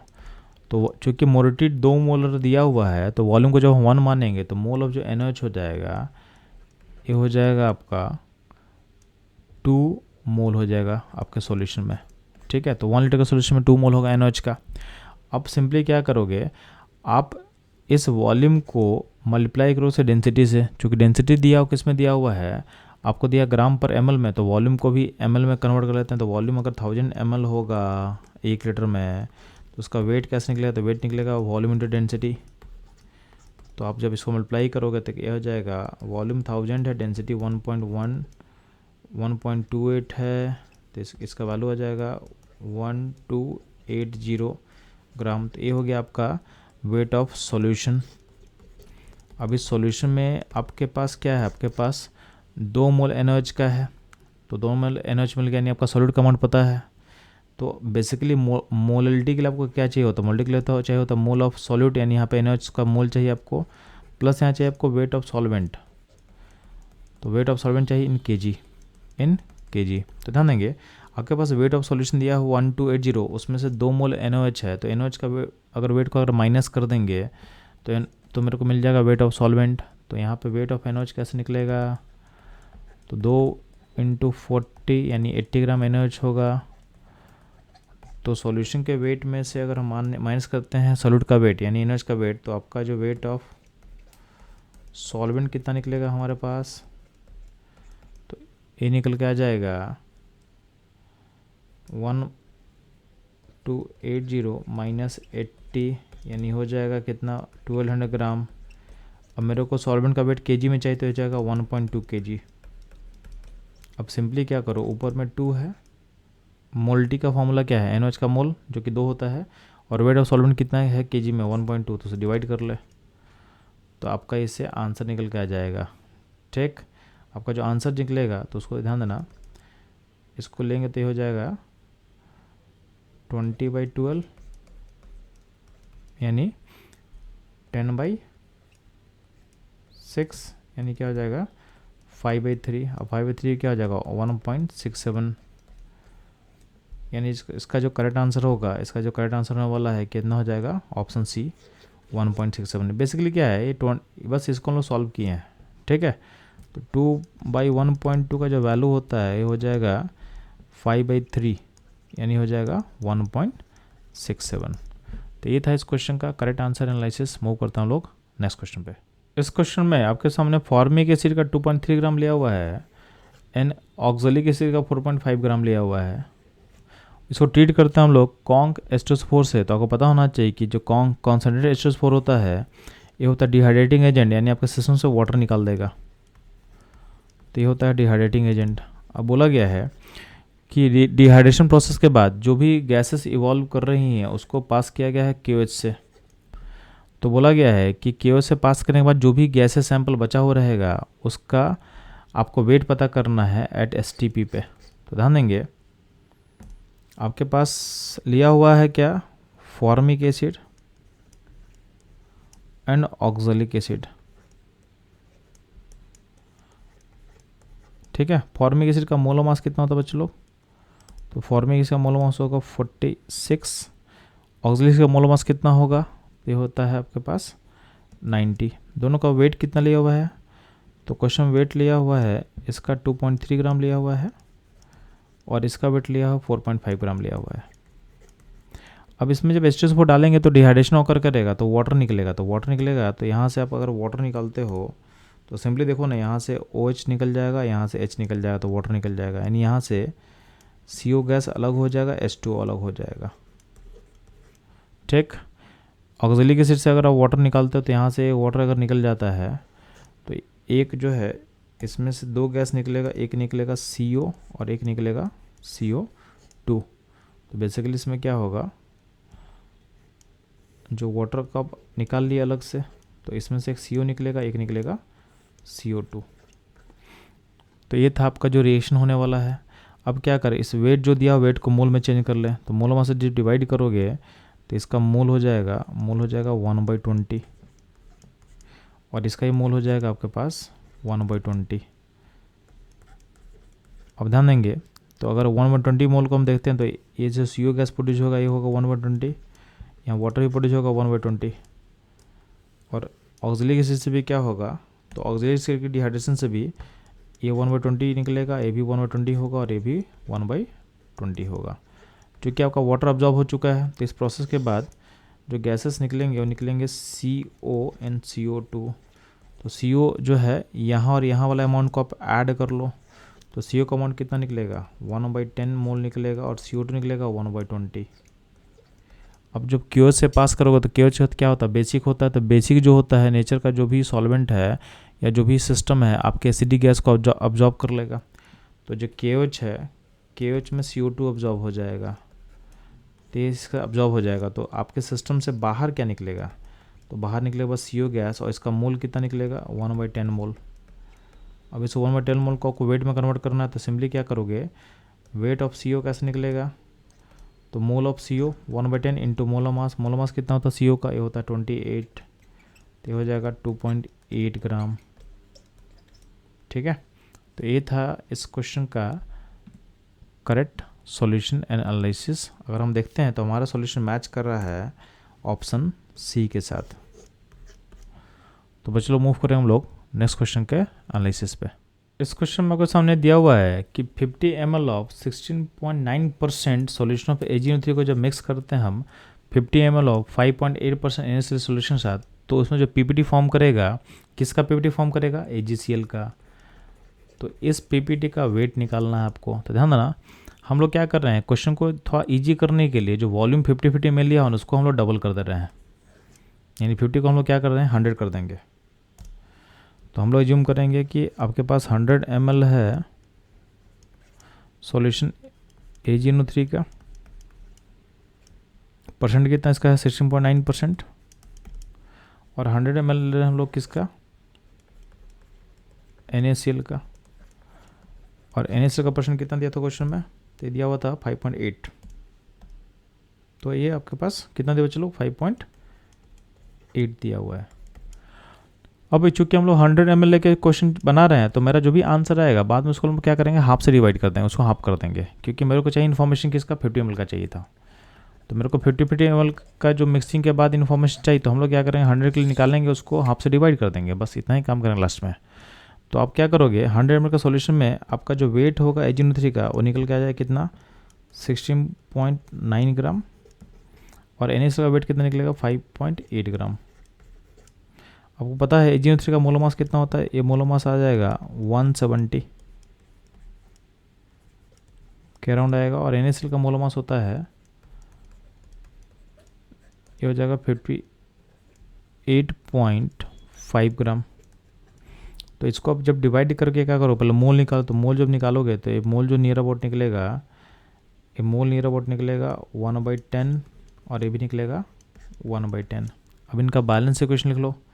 तो AgNO3 में जब आप ऐड करते हो NaCl, तो उसमें PPT फॉर्म करता है किसका AgCl का।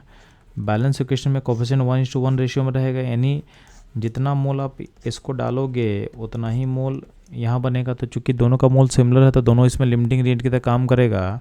तो इस केस में ये दोनों ऑलमोस्ट ख़त्म हो जाएगा, और इस PPT का मोल जो ऑलमोस्ट प्रोड्यूस होगा कितना प्रोड्यूस होगा 1/10 के अराउंड। अब AgCl का मोलर मास कितना होता है, ये होता है near about 143.3 gram according to question. तो इसका वेट कैसे पता चलेगा, तो इसका वेट कैसे पता चलेगा, तो 1/10 मोल को मल्टीप्लाई करोगे मोलर मास से 143.3, तो ये हो जाएगा आपका 14.33 ग्राम। तो ये हो जाएगा जब 100 ml का मिक्सिंग होगा। तो 50 ml के मिक्सिंग में क्या होगा, आपका जो आंसर होगा जैसे इसका हाफ होगा, तो नियर अबाउट जो आंसर होगा 7 ग्राम के आसपास होगा। तो आपका जो ऑप्शन था, ऑप्शन जो है बी आपका इसका करेक्ट होगा। इस क्वेश्चन में जो मोलर मास का कैलकुलेशन में जो Ag का जो मास लिया हुआ है, लिया हुआ 107.8 लिया हुआ है। नॉर्मली हम लोग क्या मानते हैं Ag का मास को 108 मानते हैं, बट यहाँ पे 107.8 है, तो इसको लेने के कारण आपका जो यहाँ मोलर मास है ये 143.3 में लिख रहा हूँ।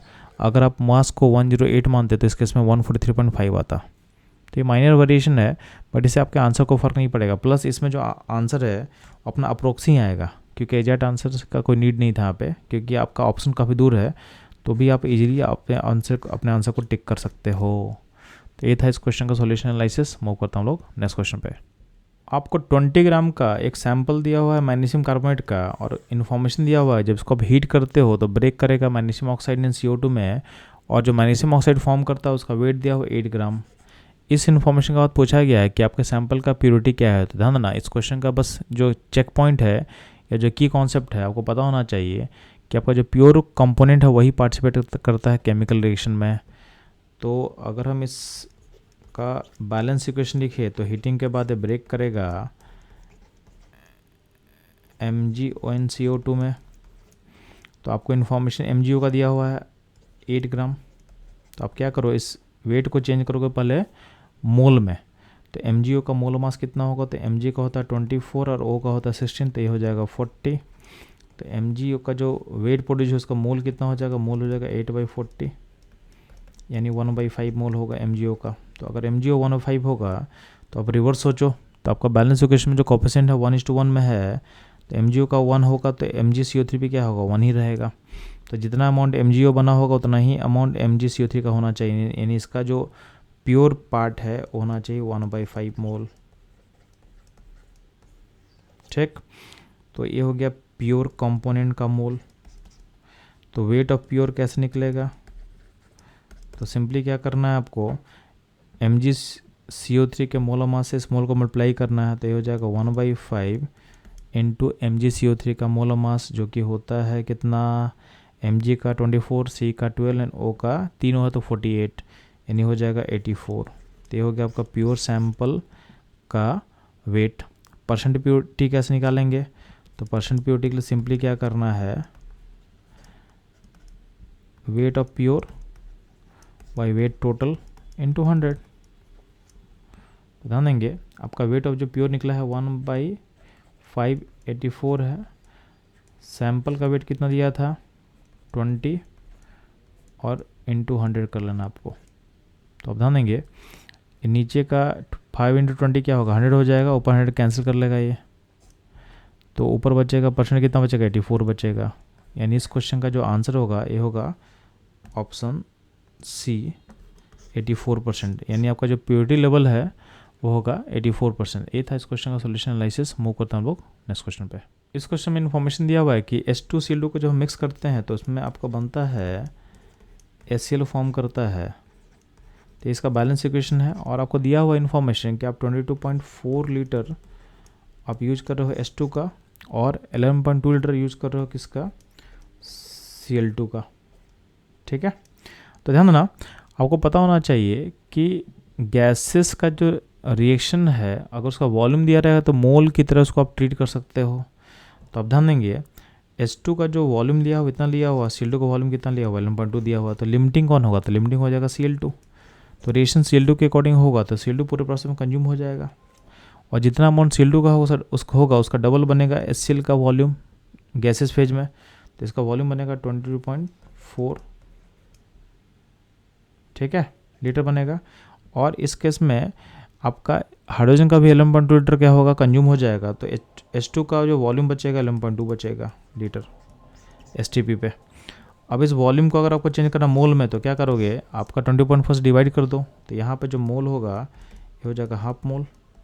सिंपली क्या कर रहे हैं हम 20.4 से डिवाइड कर दे रहे हैं, और यहाँ हो जाएगा 1 मोल, और इसमें Cl2 फुल्ली कंज्यूम हो जाएगा, तो इसमें से HCl का अमाउंट बनेगा 1 मोल।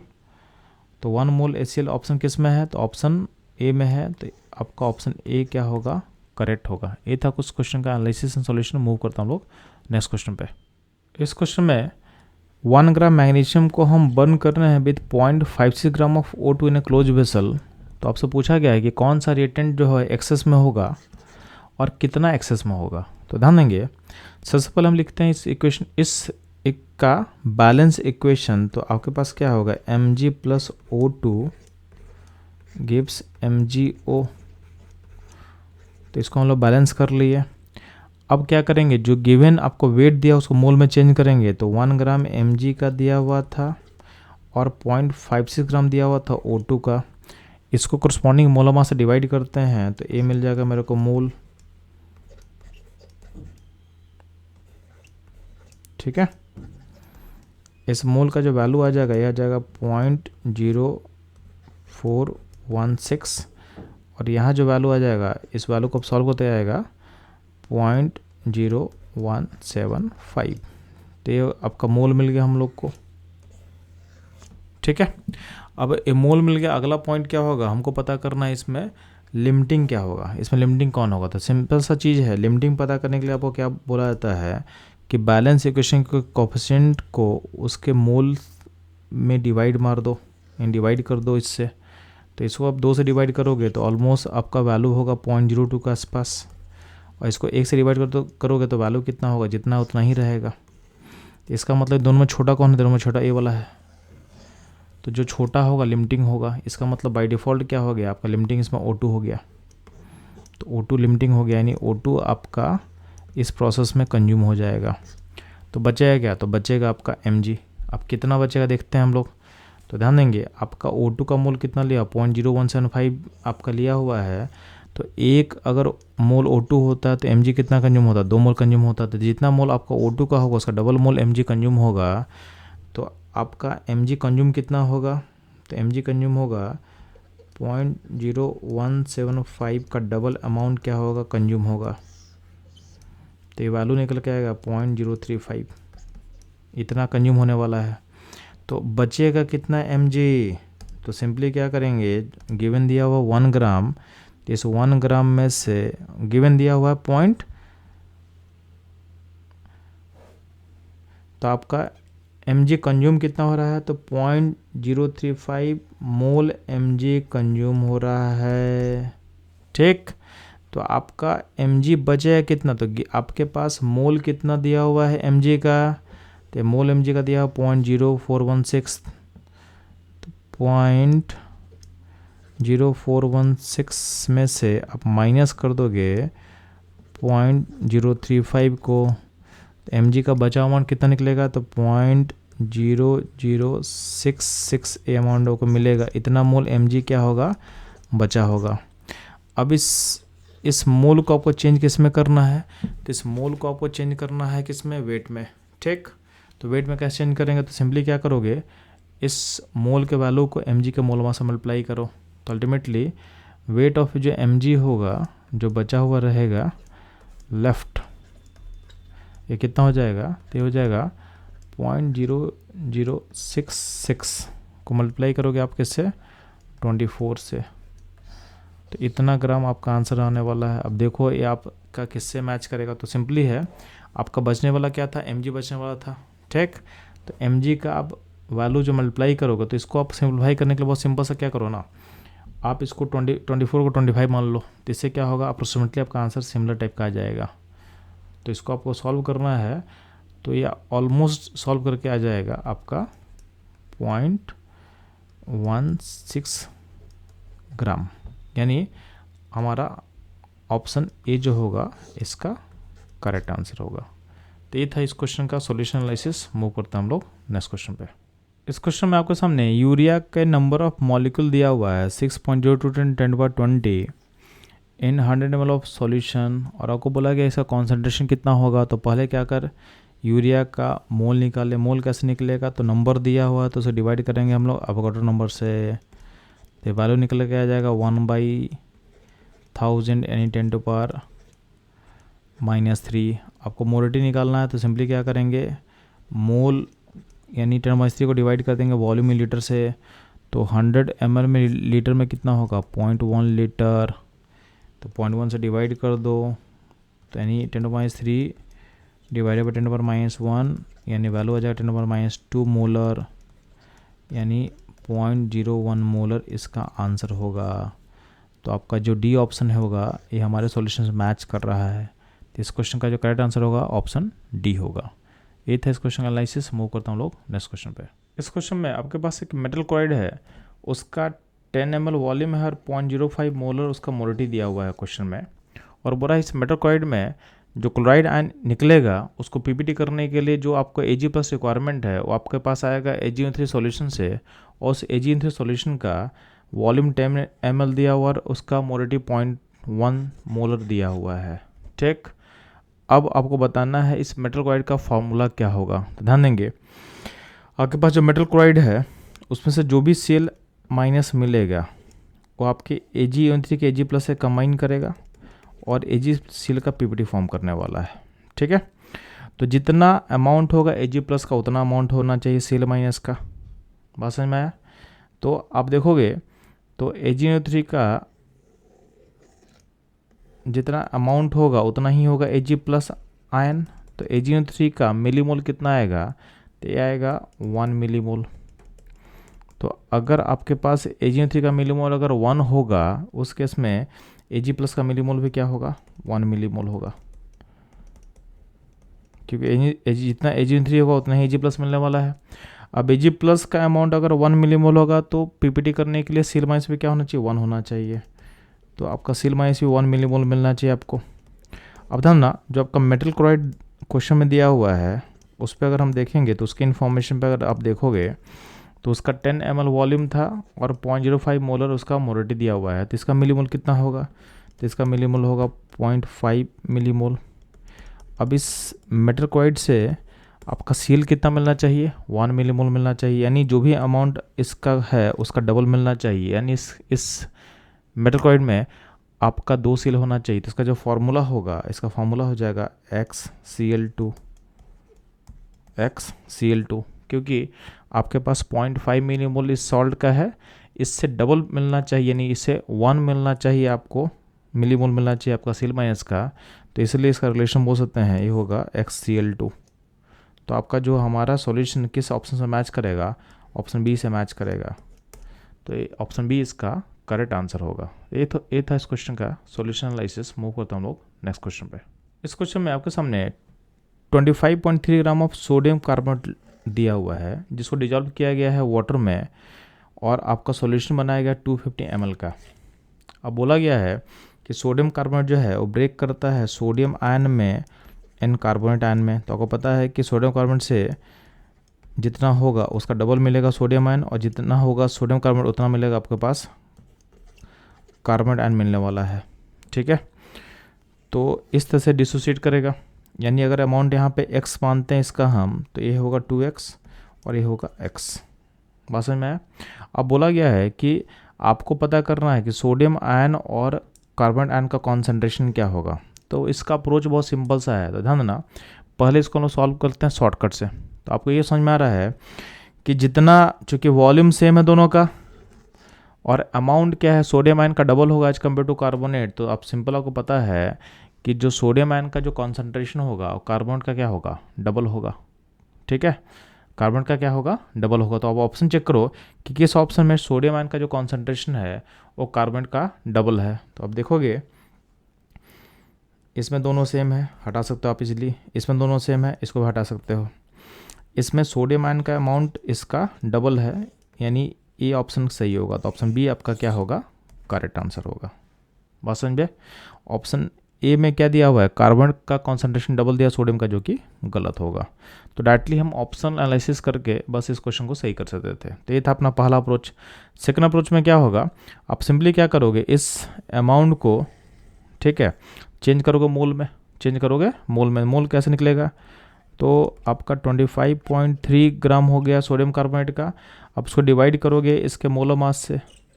अब कार्बोनेट का, सोडियम कार्बोनेट का मोल मास कितना होगा, तो आपको पता है कि कार्बोनेट का अमाउंट 60 होता है, प्लस इसमें आप 46 को ऐड करोगे तो होगा 106, यानी इसका मोल मास हो जाएगा 106। उसे डिवाइड कर दिए तो मेरे को मिल गया मोल। तो इसका मोल मिल गया, तो यहाँ पे अगर n मिल जाएगा मोल, तो इसका मोल कितना होगा, तो 2n, यानी 2 × 25.3/106। ये हो जाएगा सोडियम आयन का मोल, और कार्बन का मोल कितना हो जाएगा, तो 25/3/106, यानी आपको मोल मिल गया दोनों का। अब इस मोल को डिवाइड कर दोगे वॉल्यूम में लीटर से, तो आपके पास 250 ml है। तो वॉल्यूम सॉल्यूशन का क्या होगा, तो वॉल्यूम सॉल्यूशन का हो जाएगा 0.25 लीटर। तो इन दोनों मोल को आप डिवाइड कर दोगे 0.25 से या फिर 1/4 से, तो आपका आंसर जो है, आंसर बी के साथ मैच कर जाएगा। तो ये था इस क्वेश्चन का सॉल्यूशन एनालिसिस। मूव करते हैं हम लोग नेक्स्ट क्वेश्चन पे। इस क्वेश्चन में आपके सामने 10 ग्राम हाइड्रोजन लिया हुआ है एंड 64 ग्राम ऑक्सीजन दिया हुआ है, और दोनों को हम एक वेसल में लेके एक्सप्लोड किए हैं। तो बोला गया है कि आपका अमाउंट ऑफ वाटर कितना प्रोड्यूस होगा बताना है। तो ध्यान देना, सबसे पहले इसका बैलेंस इक्वेशन लिखोगे, H2 + O2 गिव्स H2O। इसको बैलेंस करना है, तो बैलेंस कैसे होगा, तो इसको बैलेंस हम ऐसे कर सकते हैं। ठीक, अब क्या होगा, जो भी गिवन डेटा उसको मोल में चेंज कर लो। तो 10 ग्राम जो है H2 का होगा, तो मोल कितना है, 5 हो जाएगा, और 64 ग्राम ऑफ O2 में अब इसका मोल कितना हो जाएगा, 2 हो जाएगा। नेक्स्ट पता करोगे लिमिटिंग रिएजेंट। तो लिमिटिंग आप पता करोगे तो सिंपली क्या करना है, जो बैलेंस इक्वेशन के कोफिशिएंट से आप डिवाइड करो उसके मोल को, तो ये वैल्यू हो जाएगा 5/2, और यहाँ पे वैल्यू क्या है, ये वैल्यू 1 है यहाँ पे, तो 1 से 1 को 2 को डिवाइड करो 1 से, तो हो जाएगा 2/1। दोनों में छोटा कौन है, तो दोनों में छोटा ये वाला है, यानी ऑक्सीजन का जो वैल्यू छोटा है डिवीजन के बाद, तो जिसका वैल्यू छोटा होगा उसको हम बोलते हैं लिमिटिंग रिएजेंट। यानी सिंपली क्या करते हैं, गिवन मोल को बैलेंस इक्वेशन के कोफिशिएंट से डिवाइड करेंगे, जिसका वैल्यू छोटा आता है उसको हम लिमिटिंग रेट बोलते हैं। तो यहाँ पर लिमिटिंग कौन हो जाएगा, O2 लिमिटिंग हो जाएगा। अब O2 के अकॉर्डिंग कैलकुलेशन करो, ठीक है। तो O2 का अगर 1 मोल होता तो वाटर 2 मोल बनता। तो O2 का क्वेश्चन में कितना मोल दिया हुआ है बच्चों लोग, तो O2 का दिया हुआ 2 मोल। तो 1 से बनता 2 मोल, तो 2 से बना कितना मोल, 4 मोल। तो अल्टीमेटली आपके पास वाटर कितना मोल प्रोड्यूस होगा, 4 मोल। यानी ऑप्शन जो बी होगा, ऑप्शन बी हमारा करेक्ट आंसर होगा। तो ये था इस क्वेश्चन का सॉल्यूशन एनालिसिस। मूव करता हम लोग नेक्स्ट क्वेश्चन पे। इस क्वेश्चन में आपको सामने लेड ऑक्साइड का 6.5 ग्राम लिया हुआ है और 3.2 ग्राम लिया हुआ है HCl का, और दोनों रिएक्ट करेगा तो बनता है PbCl2, ठीक है, प्लस वाटर फॉर्म करेगा। तो इसका बैलेंस इक्वेशन पहले हम लिख सकते हैं, और इसका 3.2 ग्राम लिया हुआ था। आपसे क्वेश्चन में पूछा गया है कि जो PbCl2 बनने वाला उसका अमाउंट इन मोल पता करना है। इसका आपको पता करना मोल में कितना अमाउंट फॉर्म करेगा। तो सबसे पहले क्या काम करेंगे हम लोग, जो गिवन डेटा उसको मोल में चेंज करेंगे। तो मोल में कैसे चेंज करेंगे, तो जो भी एंटिटी है उसके मोल मास से डिवाइड करते हैं। तो लेड ऑक्साइड का पहले हमको मोलर मास निकालना पड़ेगा। तो लेड का मोलर मास होता है 208 और O का होता है 16। तो PbO का जो मोलर मास होगा, तो PbO का मोलर मास कितना निकले बच्चों लोग, ये मिल जाएगा मेरे को 224। तो PbO का मोल कितना निकलेगा, तो PbO का मोल मिल जाएगा मेरे को 6.5 डिवाइडेड बाई 224, और वैल्यू आ जाएगा 0.029। सिमिलरली हम लोग HCl का मोल पता करते हैं। तो HCl का मोल मास कितना होता है बच्चों लोग, तो HCl का मोल मास होता है, क्लोरीन का मोल मास होता है 35.5, H का होगा 1, तो हो जाएगा 36.5। तो आप इसका अगर मोल पता करते हो तो ये मोल आएगा 3.2 डिवाइडेड बाई 36.5। तो ये मोल का वैल्यू कितना निकल के आ जाएगा, तो मोल का वैल्यू जो निकल के आने वाला है इसका, ये वैल्यू निकल के आ जाएगा आपके पास 0.087। अब ध्यान देंगे, अब दोनों का मोल में अब मिल चुका है। तो अगला स्टेप होगा दोनों का लिमिटिंग। इसमें लिमिटिंग कौन होगा पता करो। तो ध्यान देंगे, लिमिटिंग के लिए सिंपल होता है, बैलेंस इक्वेशन का जो कोफिशिएंट है उसको मोल में डिवाइड कर दो। तो यहाँ पे जो बैलेंस इक्वेशन कोफिशिएंट 1 है, तो 1 में इसको डिवाइड करो तो इसका वैल्यू 0.029 ही रहेगा। और यहाँ पे बैलेंस इक्वेशन का जो कोफिशिएंट 2 है, इसको डिवाइड कर दो इसमें, तो इसका वैल्यू जो आएगा ये 0.043 के आसपास आने वाला है। अब इन दोनों में छोटा कौन है, तो छोटा ये वाला है।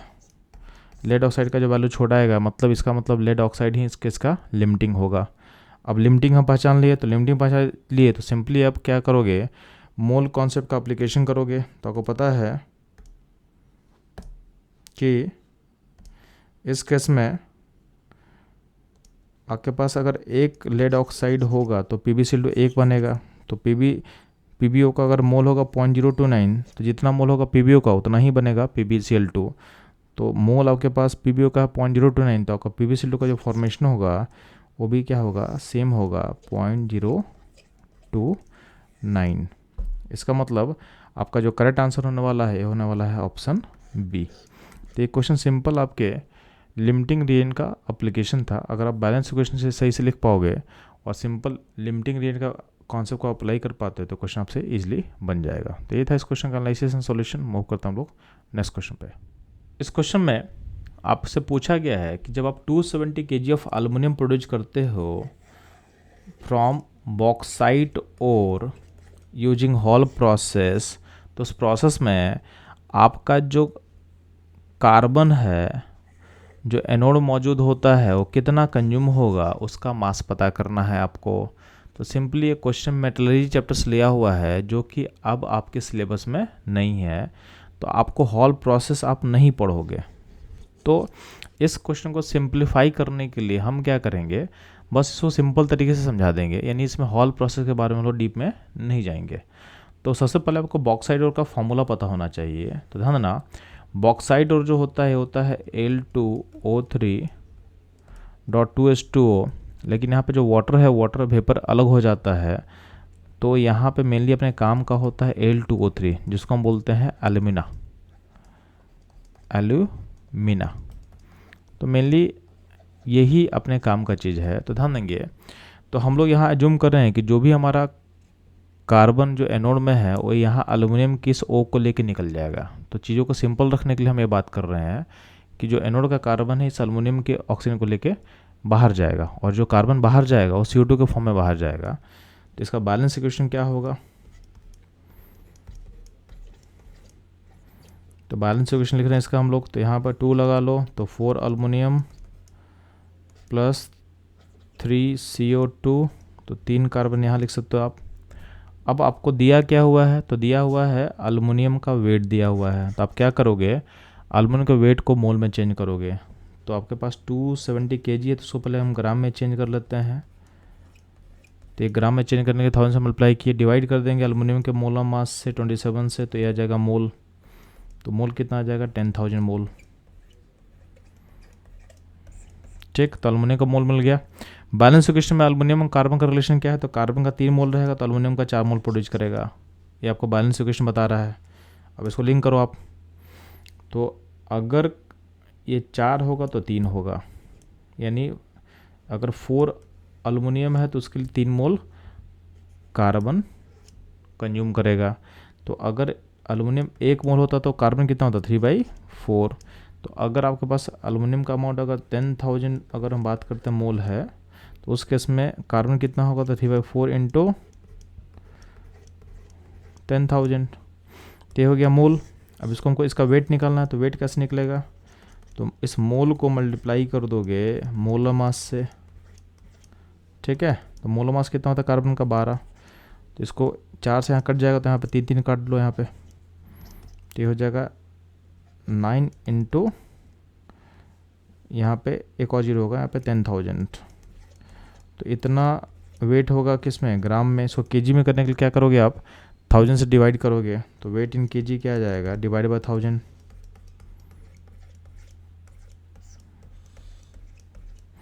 तो ये 3 जीरो कैंसिल करेगा, तो ये आंसर कितना आ जाएगा? 90 kg। यानी इस प्रोसेस में जो एनोड का वेट कंज्यूम होगा ये होगा 90 kg, यानी ऑप्शन जो सी होगा ये होगा इस क्वेश्चन का करेक्ट आंसर। तो ये था इस क्वेश्चन का सॉल्यूशन एनालिसिस। मूव करता हूँ लोग नेक्स्ट क्वेश्चन पे। इस क्वेश्चन में आपके सामने HCl का डेंसिटी दिया हुआ है 1.17 ग्राम पर सेंटीमीटर क्यूब, और आपसे पूछा गया है इसका मोलरिटी क्या होगा। तो इसका मतलब क्या है कि आपके 1 ml यानी 1 सेंटीमीटर क्यूब सॉल्यूशन में आपका जो HCl का वेट होगा ये होगा 1.17 ग्राम। ठीक, तो मोलरिटी का सिंपल मतलब होता है जिसका निकालना उसका मोल। तो मोल जो होगा तो HCl का मोल कैसे निकलेगा? तो 1.17 डिवाइडेड बाई 36.5, ये होगा mole, divided by volume of solution in litre. तो आपका वॉल्यूम इसमें चूँकि यहाँ पे आपका 1 ml सॉल्यूशन में इतना मोल है, तो 1 ml का वॉल्यूम लीटर में क्या होगा? तो 1/1000। तो इसको आप लिखो तो आ जाएगा 1.17 इंटू 1000 डिवाइडेड बाई 36.5, यानी वैल्यू आ जाएगा 1170 डिवाइडेड बाई 36.5। तो सिंपल आपके मोलरिटी का जो डेफिनेशन है उसको हम लोग अप्लाई करके क्वेश्चन सॉल्व कर रहे हैं, और ये सॉल्व करोगे तो यार वैल्यू आ जाएगा 32.05, यानी इसका जो आंसर है ऑप्शन सी होगा। तो ये था इस क्वेश्चन का सॉल्यूशन एंड आंसर। मूव करता हम लोग नेक्स्ट क्वेश्चन पे। इस क्वेश्चन में आपसे पूछा गया वॉल्यूम ऑफ CO2 जो आपको मिलेगा जब आप डिकम्पोज करोगे बैरियम कार्बोनेट को, और बैरियम कार्बोनेट का अमाउंट दिया हुआ 9.85 ग्राम। तो ध्यान देंगे, सबसे पहले लिखोगे बैरियम कार्बोनेट का बैलेंस इक्वेशन। तो बैरियम कार्बोनेट जब हीट करते हो तो डिकम्पोज करेगा बैरियम ऑक्साइड NCO2 में। नेक्स्ट स्टेप क्या करोगे? जो भी इसका अमाउंट दिया उसको मोल में चेंज करोगे, तो 9.85 ग्राम दिया हुआ है। बैरियम कार्बोनेट का मोलर मास कैसे निकालेंगे? तो बैरियम का मोलर मास होता है 137, कार्बन का होता है 12 प्लस O3 है तो 3 इंटू 16 कर दो, तो इसका सम जो होगा ये हो जाएगा 197, यानी इसका जो मोलर मास होगा बैरियम कार्बोनेट का ये हो जाएगा 197। तो इसको यहाँ पे डिवाइड कर दो, तो मेरे को मिल गया इसका मोल। बैलेंस इक्वेशन देखो, जितना मोल होगा बैरियम कार्बोनेट का उतना ही मोल बनेगा CO2 का। तो CO2 का मोल मेरे को मिल जाएगा कितना, 9.85 डिवाइडेड बाई 197, तो मेरे को मोल मिल गया CO2 का।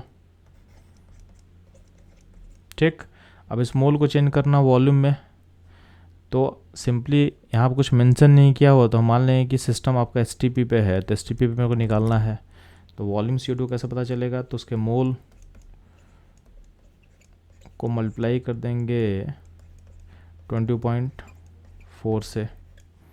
ठीक, अब इसको जब आप सॉल्व करोगे तो इसको आप ऐसा सॉल्व कर सकते हो, अगर आपको अप्रोक्सीमेशन लेके चलना है तो ध्यान देंगे आप, इसको आप 10 मान सकते हो, इसको आप 10 मान सकते हो। तो यहाँ मैं अप्रोक्सीमेशन दिखा रहा हूँ, तो 9.5 को हम 10 मान लिए, 22.4 को आप 20 मान लो, और नीचे जो 197 उसको आप 200 मान लो। ठीक है, तो अब देखोगे तो आपका जो वैल्यू जो कैंसिल आउट करके 1 के आसपास आपका आंसर आएगा। तो देखोगे आपका आंसर 1 के आसपास क्या मैच करेगा। और इस प्रोसेस में क्या है, क्योंकि आप न्यूमरेटर को क्या कर रहे हो, न्यूमरेटर को काफ़ी डिक्रीज किए हो, ठीक है, तो उसके कारण जो आपका आंसर जो एक्चुअल जो आंसर होगा 1 से हल्का सा ज़्यादा होना चाहिए, क्योंकि आप इसको भी डिक्रीज किए हो, इसको भी डिक्रीज किए हो, आप डिनोमिनेटर को इंक्रीज किए हो बट उतना इंक्रीज नहीं किया जितना आप ऊपर में डिक्रीज कर दिए हो। तो आपका जो आंसर होगा 1 से हल्का सा ज़्यादा आएगा। तो आप देखोगे तो ये हमारा आंसर जो है B से मैच करेगा। तो ये था आपका अप्रोक्सीमेशन के थ्रू सोच सकते थे। अगर आप पूरा एग्जैक्ट निकालोगे तो आपका आंसर जो होगा वो करेक्टली B से मैच कर जाएगा। तो जो भी आपको ऑप्शन सूट करे या तरीका सूट करे उसको आप यूज कर सकते हो। जनरली क्या होता है कि अगर आपके पास ऑप्शन अगर दूर दूर है यानी क्लोज नहीं है, तो आप अप्रोक्सीमेशन के थ्रू जाओगे तो भी कोई इशू नहीं होता है, और आपका क्वेश्चन क्या होगा बहुत जल्दी बन जाएगा, क्योंकि कैलकुलेशन आप बहुत जल्दी कर पाओगे। तो ये था इस क्वेश्चन का सॉल्यूशन एनालिसिस। मूव करता हूँ लोग नेक्स्ट क्वेश्चन पे। आपके सामने एक बैलेंस इक्वेशन दिया हुआ है जिसमें अमोनिया का ऑक्सीडेशन हो रहा है और NO का फॉर्मेशन हो रहा है। इसमें दिया हुआ कि 1 मोल अमोनिया का है और 1 मोल O2 का है, और बोला गया है इसमें कुछ स्टेटमेंट है कौन सा करेक्ट होगा। तो ध्यान देना, सबसे पहले आप लिमिटिंग निकालोगे, तो आप बैलेंस इक्वेशन से कोफिशिएंट से डिवाइड करो, तो अमोनिया का जो डिवीजन के बाद आएगा 1/4 और O में डिवाइड करने पर आएगा 1/5। तो छोटा कौन है, छोटा आपका जो है ए वाला छोटा है, इसका मतलब आपका जो O होगा ए होगा लिमिटिंग। अगर लिमिटिंग हो तो फुली कंज्यूम करेगा, तो आपका जो 5 जो है, अगर 5 मोल O2 होता है तो 5 से आपका NO बनता है 4 और वाटर बनेगा 6 और अमोनिया जो कंज्यूम होगा 4। ये बैलेंस इक्वेशन बता रहा है कि ऐसा होता है। अगर 5 से होता तो अगर O का अमाउंट अगर 1 कंज्यूम होगा तो उस केस में अगर O 1 लेंगे तो उस केस में अमोनिया जो कंज्यूम होगा 4/5 कंज्यूम होगा। जो आपका NO बनेगा ये भी बनेगा 4/5 बनेगा, और आपका जो वाटर बनेगा ये बनेगा 6/5 बनेगा।